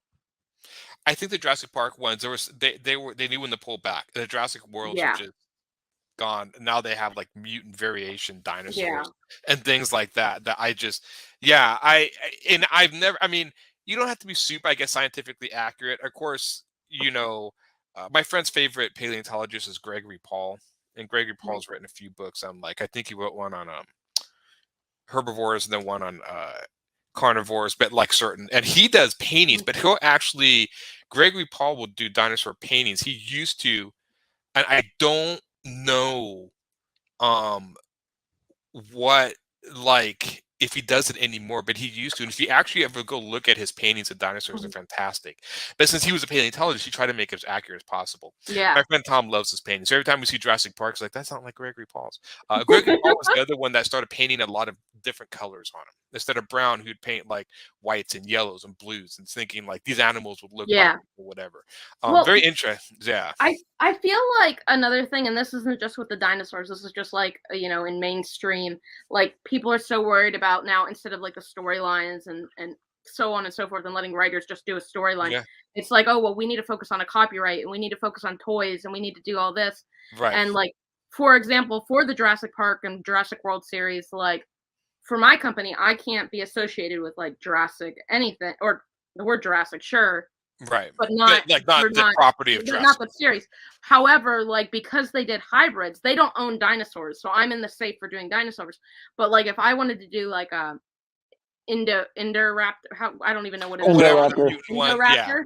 Like, I can't do that because that was their creation. So I think they more walked into this like, how can we do dinosaurs that we can own? So like, example, people like me who have this business like can't be like, oh yeah, we have the Indoraptor and we have Blue, or we have anything like that. They want like copyrighted characters now that are their creation. Yeah, which I think that's just like with the toy line, which they're making properties, and they can sell and buy these properties, and they're really super, And about sue over the them. yeah. Yeah. That's kind of the problem, but at the same time, you can kind of see where they're coming from if they're a suit, and don't really have a creative bone in their body. They're looking at numbers while we're dreaming and dreaming up the stuff. Yeah. It's a Yeah, which shame. is basically so much of the I will hold on one second. I will say because this guy he's like so this guy Jeff Potts he says my favorite fantasy world is mine, the Revenant and the Tomb. Apparently he is written a book or a comic. I'm not sure. Apparently you can get it on Amazon, Barnes Noble, whatever. And sure, another outlet. So I'll throw that out. I'll throw that out. Yeah, Jeff. everybody. Yeah. Right. Yeah. I created my Godlings book, but that's half fantasy, half sci-fi. I think. I don't know. It's kind of it starts. I don't know if you've read. Oh, I did get the actual book made too. So actually, yeah. So the actual book is done.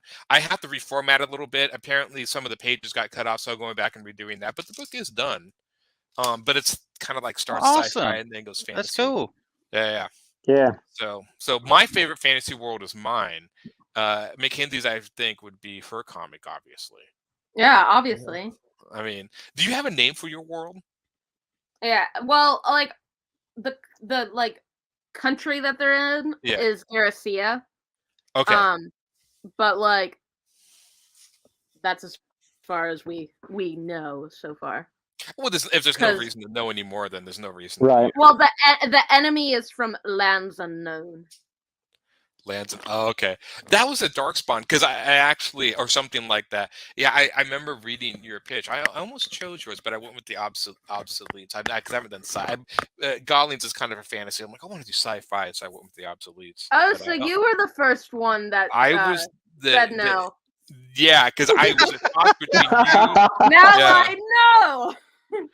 Yeah, because there was a toss between yours and the obsoletes, and I've read the obsoletes, and I'm like, I haven't drawn sci-fi stuff in a long time, so I thought I'd do and that. just like that, Aaron loses points. Yeah. Yeah, I know. Never mind. I don't even want to be your favorite. Fine. You weren't even on the list. I'm running back to you. Jose's on that list, and it's just his name repeated the whole list. I know. Yeah. My Godling starts out as a sort of like advanced society that.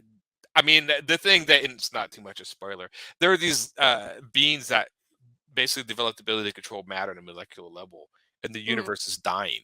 I consider it the big crunch. We all generally that the death of the universe would be like the freezing effect of the big freeze, I can't remember freezing. Basically, where matter separates itself, spreads out so far that you can't actually matter's not interacting, so it's a freezing. I like the big crunch because I like the idea of a contracting universe. Like if the universe expands, it would contract. Then that sounds cool. So I did. So my gods, knowing that they wanted to escape their universe, they built another one.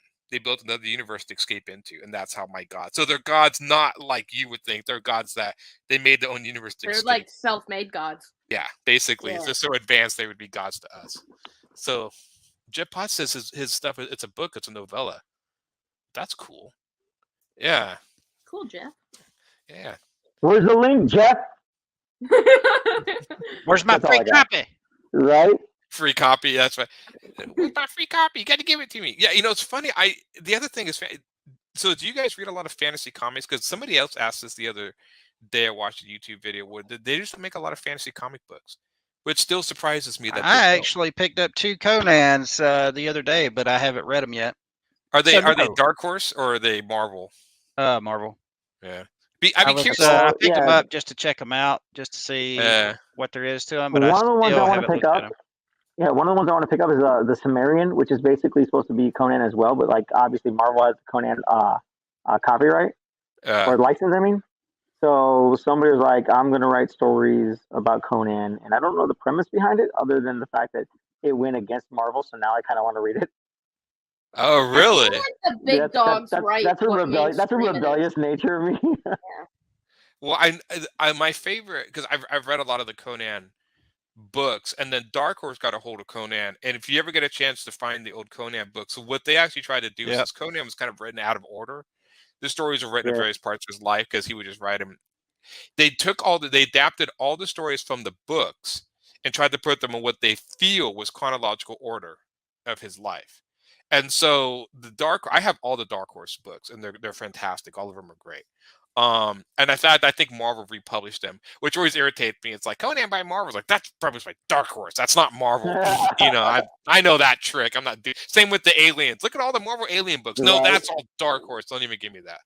Dark Horse has some really good alien stories. Like, Dark Horse really did, good. Yeah. I don't know. I still also have. I don't know about the old Marvel having Conan and Aliens and Predator, and I'm still kind of sore about that a little bit, especially when Disney's putting out a new Predator movie, but it's called Prey. How original! But I'm like, ooh, what a way to sneak that one by, right? Yeah, it just seems like stuff like Conan, and it just seems like it should be a little more rated R. So then when, somebody comes along and picks it up like that and, pulls its teeth, I don't know. I haven't read it yet. I don't know. Like Conan used to show like naked ladies and all kinds of stuff like that. My first experience with comics, like ever, was I found my dad's Conan comics underneath his bed. Yeah. Like that was So like that was my first experience. And after that, it was over. Like it was like I have to read comics, and I didn't read anything specific. The only Conan's already had canon. That's Conan. True. That's the ones I read, and I think Dark Horse did a good job of adapting. The Sumerian is supposed to be following like some of the Robert E. Howard storyline. Oh, really? As opposed to whatever Marvel decided to do with them, especially when Marvel threw Conan into like the Avengers. I knew they would do that. Well, they were having a big thing with the aliens supposed to come into the Marvel universe and be attacking the city. I'm like, no, that's stupid. And the reason why is because, especially the aliens, if you take the Marines and that sci-fi world out of aliens, it doesn't work. You can't just take the alien monster and put it in anything. It really exists in that world with the Marines and all of that. That's all connected. Well, Marvel already has that. They have the Brood. Yeah, I know. Yeah, but maybe the aliens will fight the X-Men. We'll get lucky or whatever. Predator versus Batman. Right. I never picked that up. But yeah. They had, what was it? Superman versus Aliens. I remember that. Yeah. The only one that actually I thought was different, but actually made sense, and I never read it, was they had Tarzan versus Predator. And I actually thought about them. That actually kind of works because he's a jungle predator. And so that I never read it, but I actually thought like out of all the mashups they were doing in the 90s with all those creatures, the Tarzan versus Predator seemed like, yeah, okay, I can see that. I wanted a fan fiction about Predator where Billy lived. Yeah, I know. I know, right? Yeah. Because it didn't put up a fight. One moment somebody decides to be like, oh, just awesome, and just like that, they kill him. Come on, in the original script, he actually did live, and he was the one who picked Dutch up. Yeah, in the original script, but they changed it and gave him an implied death. Which, is kind of implied, but then when you see him on the, up in the trees getting his spine ripped out of his back, it's not really implied anymore.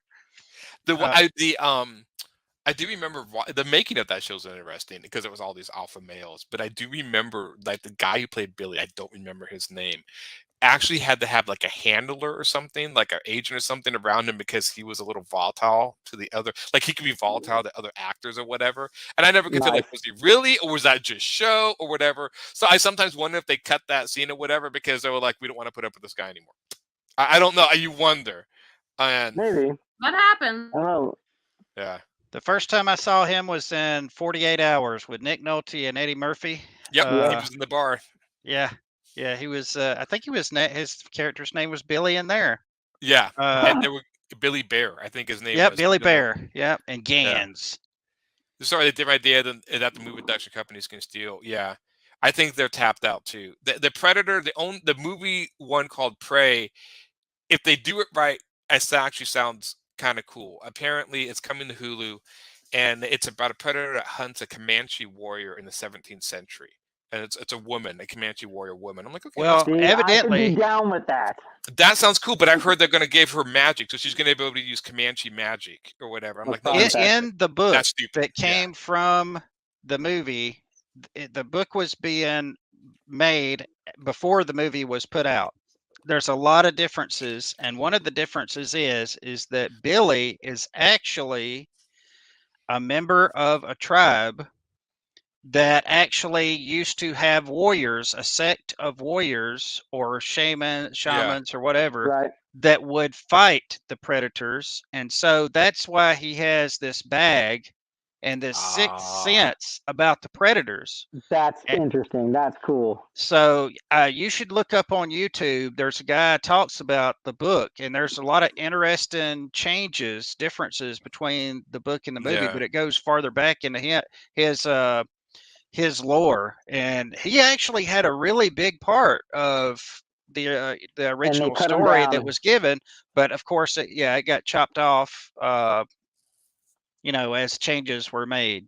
So it was really super interesting, because like there's parts of the movie where he's looking out there and they're like, Billy, and he's like, he's just standing there looking out into the forest. And in the book, it explains that he has like a sixth sense with these alien creatures, and he can almost kind of hear and see, it's really strange. But then again, some of the things that are really off in the Predator book is that the Predator can not only go into camo, but he can actually change form somewhat. Okay, In which the movie, they could not do then. In the movie, it came out as him being able to mix, speak like other people, record voices and stuff.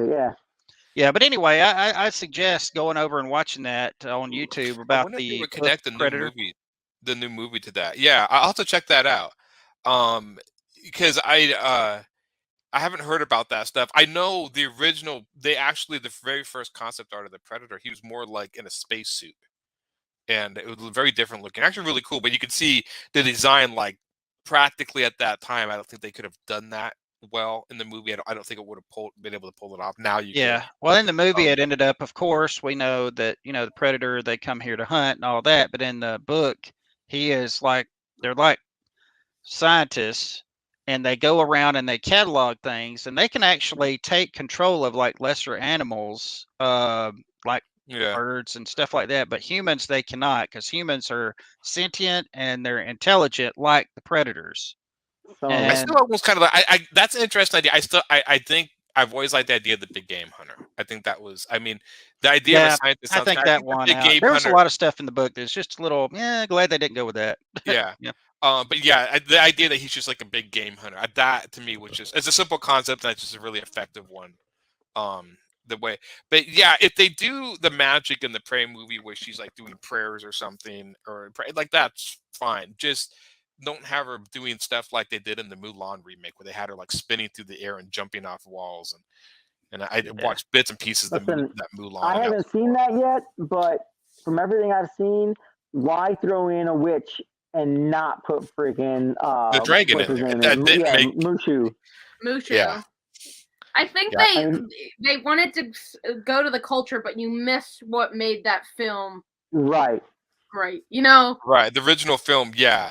I think that was, and also the thing about it is, I remember them saying, which I thought was kind of entertaining. They brought it over to China, and I don't think it did well. And they said, well, yeah, because there's lots of movies about Mulan because she's a famous like historical figure over here. Yeah. And so your movie just didn't compare to the other one. So it was just, they just didn't care. And I heard that too, because they were even like people over in China that they thought were going to be like, they respected our culture and all that. So they were like, well, we liked the music and we liked the fun and the fantasy of the original. So it was like, this was supposed to be a Disney movie of that movie. So like you just said, it's like the other one. So why go see it?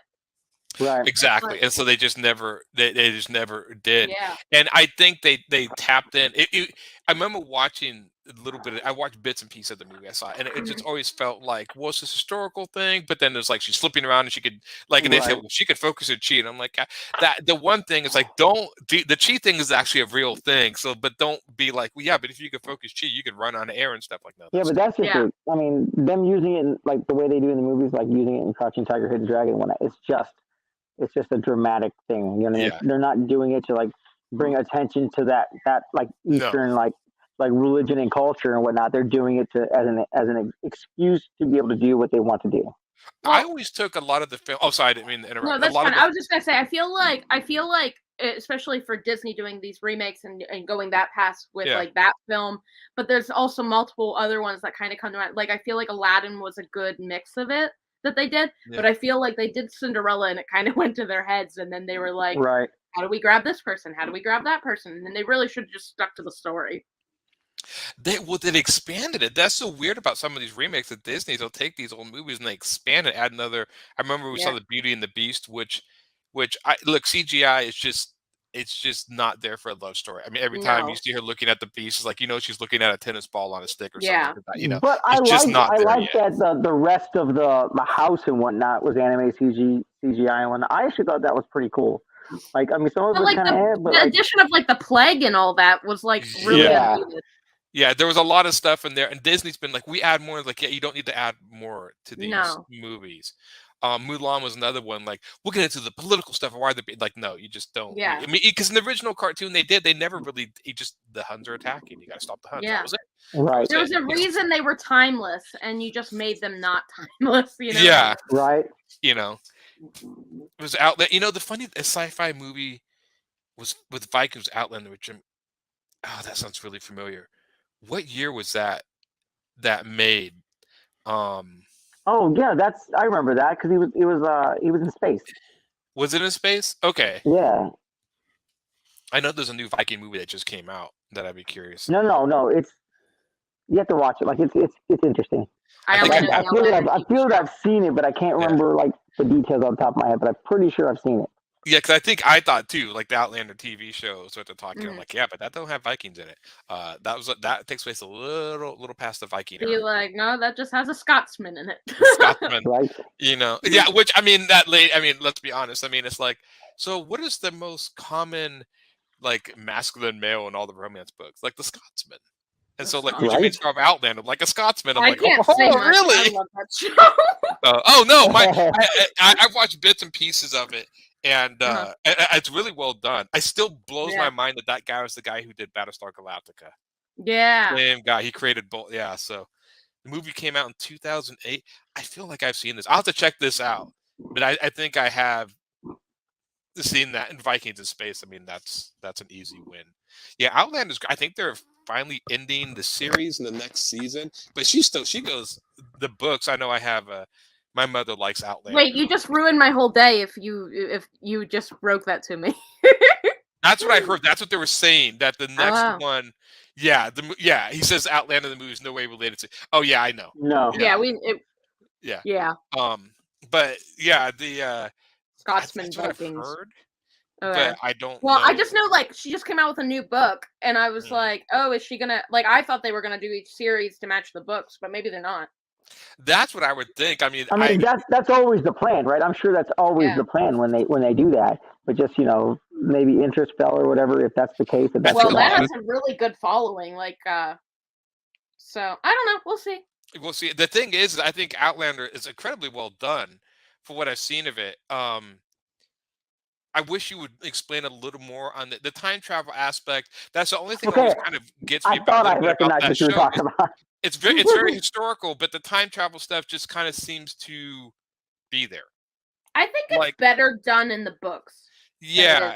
Show. Because he can't go to the future and they go back but I was like, they try to change it and they try to do some stuff. I don't know. It seems like this historical romance. And then it's like this time travel thing, and it's I think with that one, like it's not planned yet, like it's not written, but like in the first book and in the first series, it's like you see his ghost watching her. So I think why he can't go is because technically he's already there. Like, okay. His ghost is there with them because he's already dead in his time, so he's with them. But like that's not explained until like. Far out. You couldn't even mention spoilers. Now you've ruined it for me. Sorry, I've never seen it. Like Thanks. Theory. And she's from the '60s. World War. Is she from the '60s? It's World War II. Yeah. Was she a nurse in World War II? Yeah, that's right. Yeah, I watched a lot of the first season, and then I know they go into all the major events and wars, And I get a feeling why a lot of these series ended. I would just assume the actors and people involved just want to move on. It's incredibly hard to make series that go that long, where these people go. yeah, I don't they know just how half the ones on Grey's Anatomy are still doing it. yeah. There's some That people show that is just still go on? forever, and yeah. Wow. Good for them. Well, that's like almost like the soap operas when I was a kid. Yeah. I think it's still, they change it, but I mean they're still doing that. Yeah, Outlander. Like Mark Harmon leaving NCIS. It's like, how do they go on? Yeah. Well, what's his name from Law and Order? One of the main guys passed away. Yeah. I mean, and they could go on, but he was like the main star of that show forever. Yeah. The Law and Orders. I mean, that's such a serialized show for the most part. In other words, you can watch any episode out of order and pretty much. Right. What I think a lot of us grew up with TV. Even X-Files did that. You can watch most of Dragon Slayer. It's one of the darker. Are you talking about the old 79? Yeah. Yeah, that was a classic. Have you guys ever seen Dragon Slayer? Yes. I don't remember. It's been a long Was time it ago. really from 1979? That can't be. Was it really? Yeah, it was. Yeah. Wow. It's I thought that was in the 80s. I remember watching that as a kid. Yeah. That Me was too. That had the epitome of like the best D&D dragon.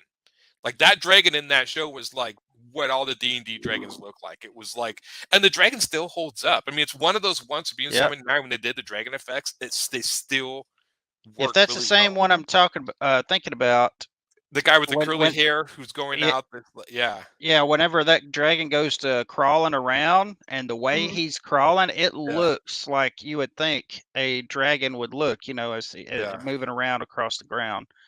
Yeah, when he fights the dragon, it's because he uses the dragon scales. Yeah, I did not realize that movie was that old.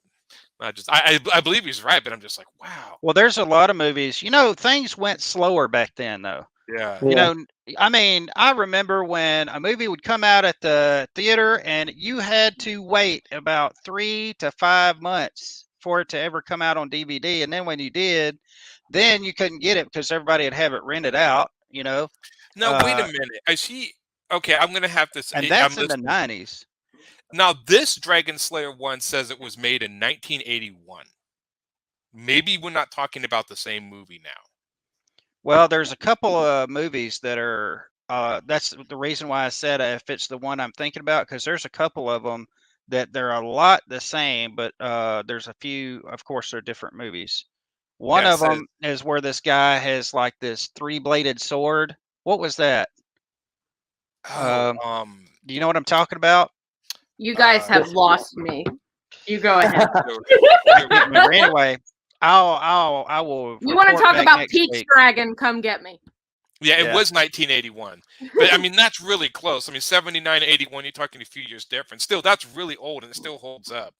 Yeah, because the admiration take for blurring. Well, I'm finding movies all the time that say the 70s, and I was born in 77.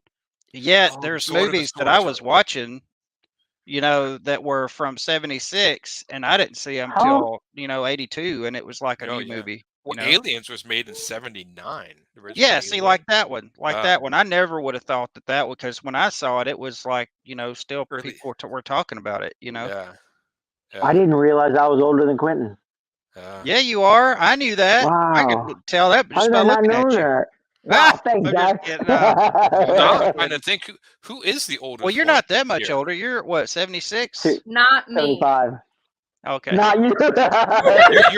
You're 40. You were 46, Jose. I think. You think? I know, right? I was born in 75. I got the same. I was born in 75 too. Legit, at some point within the last 7 years, I think I had the same birthday twice. Like I was telling everyone, oh yeah, I'm gonna be this age. I'm gonna be this age. I'm gonna be this age. And then like my birthday rolled around, I was like, oh yeah, next year I'm gonna be this age. And it was the same age, and I didn't catch it.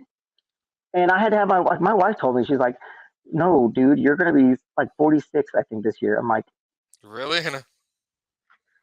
Really? If I didn't have people giving me junk about it, then I wouldn't remember mine for sure. Like me and my best friend decided we're just going to stop counting at 36. So from now on, we're just 36. Yeah. Oh man. Then you'll be wondering, why does my back hurt so much? Yeah. Because you're 80. What are you talking about? I don't understand. I'm only 36. Because you're 80, great-great-grandpa. Oh man, yeah, getting old there, starting to get the hand pains and all that. Well, you got the surgery on your hand. Quentin did. Yep. Oh, listen, I had cataracts in both my eyes. Like I couldn't see. I was legally blind, and I had surgery in both my eyeballs. Now they're bionic, and I got bit by a dinosaur. You say bit by one or play one? You would be the only person to say that, and most of us, like the rest of us, would be like, "Oh yeah, that makes sense." Yeah, whatever. Well, I think on that note, we are going to, because it's 10:01, so I think it time? It's that time it's again. 1:02 here. That's right. 10:01. 12:02 here. Yeah, you guys are all later than me. This is supposed to be the West Coast stream, but I think we have who out here is on the. Well, I guess you're That's him. That was why we made the stream, was for the West Coast people. Right. Like me and Tim, you and Taco Tim. Yeah. I was kind of surprised that Mackenzie came back. I'm glad you came back. Hey, I knew you would be doodling in my comics, so I was like, I'm coming back. Coming back to see Once you move on, I'm just going to be like, goodbye, see you later. I'm going to Well, it'll at be least every we know week. where we stand. Y'all look at this poor guy. Y'all go ahead and look at this poor guy, because you ever see these things online? He's going to have a bad day. He has a receding hairline. He looks like someone forgot his birthday. Yep. You ever see these things online where people say, if she only knew what was going to happen that day, and it's like the last photo took of blah, blah, blah. Well, look at this guy. This is like his last few moments. The day before his retirement. He's like, I just need to get through the retirement tomorrow, and this is when shit hits the fan. Yep. And look, he was just volunteering like all the other people at the hospital that you talked to, that tell you where to go. He's like, just volunteering for the village. And this particular night is when they all get attacked. Nothing ever happens. It won't happen while I take the shift. Yep. That's right. Nothing ever happens. I like how the poor guy. And it's just is there another character in the scene you haven't drawn yet? Doesn't he have a buddy besides the dogs and him and somebody else? Yeah, or is it just him? Yeah, there's one other person. There's one guy there. There's another. I actually had this guy much wider, and I think I still will, but I'm not sure. I actually had him being like chunky. But anyway, yeah, they're just all kind of sitting around the fire here, about to get on. He's having that Murtaugh moment. I'm too old for this crap. You got your Tiger Wolf here. I hope I got this right. This Tiger Wolf. Honest I don't know. God, Quentin, like that's perfect. Okay. And I'm not just saying that. Like that's literally exactly how I imagined it. Well, good, because a tiger wolf, as if a regular wolf chasing you wasn't bad enough, then you give him stripes. He just looks that much more intense. Yes. He looks really good. Well, we're gonna cut it there. So before we go, we all say our final slogan. I guess, is it a slogan anymore? Is that what it is? Wait, Quentin, you didn't get your word in. I thought you were gonna try to get your word in every stream. Oh yeah, that we will in just a minute. I don't. Aaron is he doesn't even know. Never mind. No, I don't pay attention. What word is that? Do we have a word of the day? Oh, I have a word. Mine's Hayden Christensen. That's her favorite. Mine is Sean Connery. Sean Connery. R.I.P. R.I.P. And I can say happy birthday, Hayden Christensen. Is it actually his birthday today? Yeah. Well, then he can come on the stream and watch us all. Oh, no, I won't be here. Where's McKinsey? All of a sudden, you passed out on the floor. Yeah, I know. We just see her name. I've met and I couldn't handle it. Like I have met every celebrity known to man, worked with them. He was the only one I couldn't handle. Starstruck, huh? Yep, that was the only one. I got a little bit with Henry Cavill one time when he walked through the door, like because I just wasn't expecting him, and it was like I was doing something with a poster of his, and then I was like, "Oh yeah, I'll go get him," and I was like, "Oh my god!" But I like recovered, but no. I almost got plowed over by crap. I lost George Carlin. Really? The comedian. Yeah. He was coming out of a hotel room. I was going to Chicago Comic-Con, which at the time was Wizard World Chicago. And a friend of mine and I were walking in, and this guy just like kind of plows right through, and we just barely moved to the side. I was like, man, that jerk looked like the freaking bishop from Dogma. And then we kind of took a double take, and he's getting into a car, like, and turns around, looks at us, and whatnot. He's getting in the car with a sign that says George Carlin. Like, holy crap, that's the bishop from Dogma. I actually got to see him live before he passed away, so I was happy to do that. My sister went to Star Wars convention with me the one time. She knows nothing about Star Wars. She just was like, I'll go because I want to go to Florida. And she was like, well, if I can see C-3PO, and literally Anthony Daniels came out, and my sister was standing right next to him. And I was like, oh, this is awesome. She gets to see him. He talked to me. She was taking photos. And then when we walked away, I was like, isn't that great? You got to meet Anthony Daniels. She's like, who's that? And I was like, the man you were standing next to. Oh. Here, he had one of those like remote control, like somebody had the R2-D2. My sister was taking pictures of R2-D2. And she was like trying to get him out of the shot. She like has video of her asking Anthony Daniels to get out of the shot. No and I idea. was like, I will never, ever, ever take her anywhere again. That's hilarious. All right, Well, we have a few announcements to make before we go. We need to do a shout out to our sponsor, Daytona Beach Comic Con, which is coming up in September. Man, and do you also, know how many of us are going? Are you going? Yeah. Aaron, you going? I yes, don't he's know going. if I'll be able to. I'll give it a shot. He's going. Mackenzie, were you showing up to that one? I don't know if She's can, going. I will. She's going. Okay. We're all four going. Yeah. Apparently we're all going. Okay. That's four. That's four. A ton of us. A ton of us from Silverline yeah, going. There's I'm pretty sure we have an entire island of just us. Yeah. That's awesome. We're gonna get in some trouble. I just know that's for sure. Maybe I'll bring a dinosaur. Oh, dude. We also have. When is the Kickstarter for the Obsoletes and Cray? That's May. That's May. May 7th, right? It might be because May 7th is pre-comic book day. Okay, so I'm not sure. I know it's in May, so keep an eye out for that. I think that's it. Do we have right? And depending on the reward tiers, I think you're doing artwork for it, aren't you? For the I'm donating all the pages for the first issue. So if you like original art, I'm donating all the pages. Roland asked me, he's like, "Do you want to donate the pages?" I'm like, "Dude, I have so many pages from Godlings, which is 300 pages laying around. I don't need more artwork." I'm like, "Yeah, you can have it all. I don't care." Take it. I don't need it. Wait, you didn't ask me first? Dang, dude, that's cold. Yeah. What did you want them? And Jose being your number one and all, man. Yeah. Right? If you want to buy them, I'll go for it. I see my stock dropping. Yeah. Should I mention that he asked me if I wanted any before What? he What? Well, Jose, won't you give us your socials real quick? Where can people find you? Facebook and Instagram, and I don't like Twitter, and I have to make sure I say that. But that's pretty much Facebook and Instagram. It's Jose A. Fuentes Art. Same here. My name, Quentin Bedwell, Quentin J. Bedwell, Facebook, Instagram.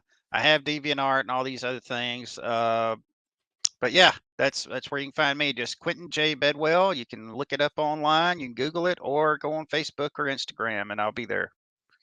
Mackenzie? And then mine's pretty much the same, just Mackenzie K. Wortman across all the social platforms, and find a lot at my website, www.mackenziekwortman.com, and my username is Wortman25. And what's your password? What's your Try sneaky there. She almost fell for it. Yeah, right. Aaron, where can people find you at? Well, they can find me. Another thing, Aaron Humphrey Illustration is written on there at Big Cartel. That's my store, or you can find me losethebigcartel.com. That's my portfolio site or my artwork site. Facebook under Humphrey's Illustration. Instagram, I try to make it all just spell my last name with an RES at the end, and you're good to go. So it's pretty unique. Big Cartel. That's apparently the name of the store. The name of the store is the Big Cartel. It's what they. That sounds a little ominous. Yeah. It is. If you don't buy something from him, he's going to send people. Yeah, I'm going to send people. Big Cartel. I'm Quentin J. Bedwell. You can find me at the Murder House. That's where I can find you. Okay. Yeah. So yeah. Okay. Well, I guess we're out of here. So everyone, Make mine Silverline. Make mine Silverline. Everybody. Night. And don't forget,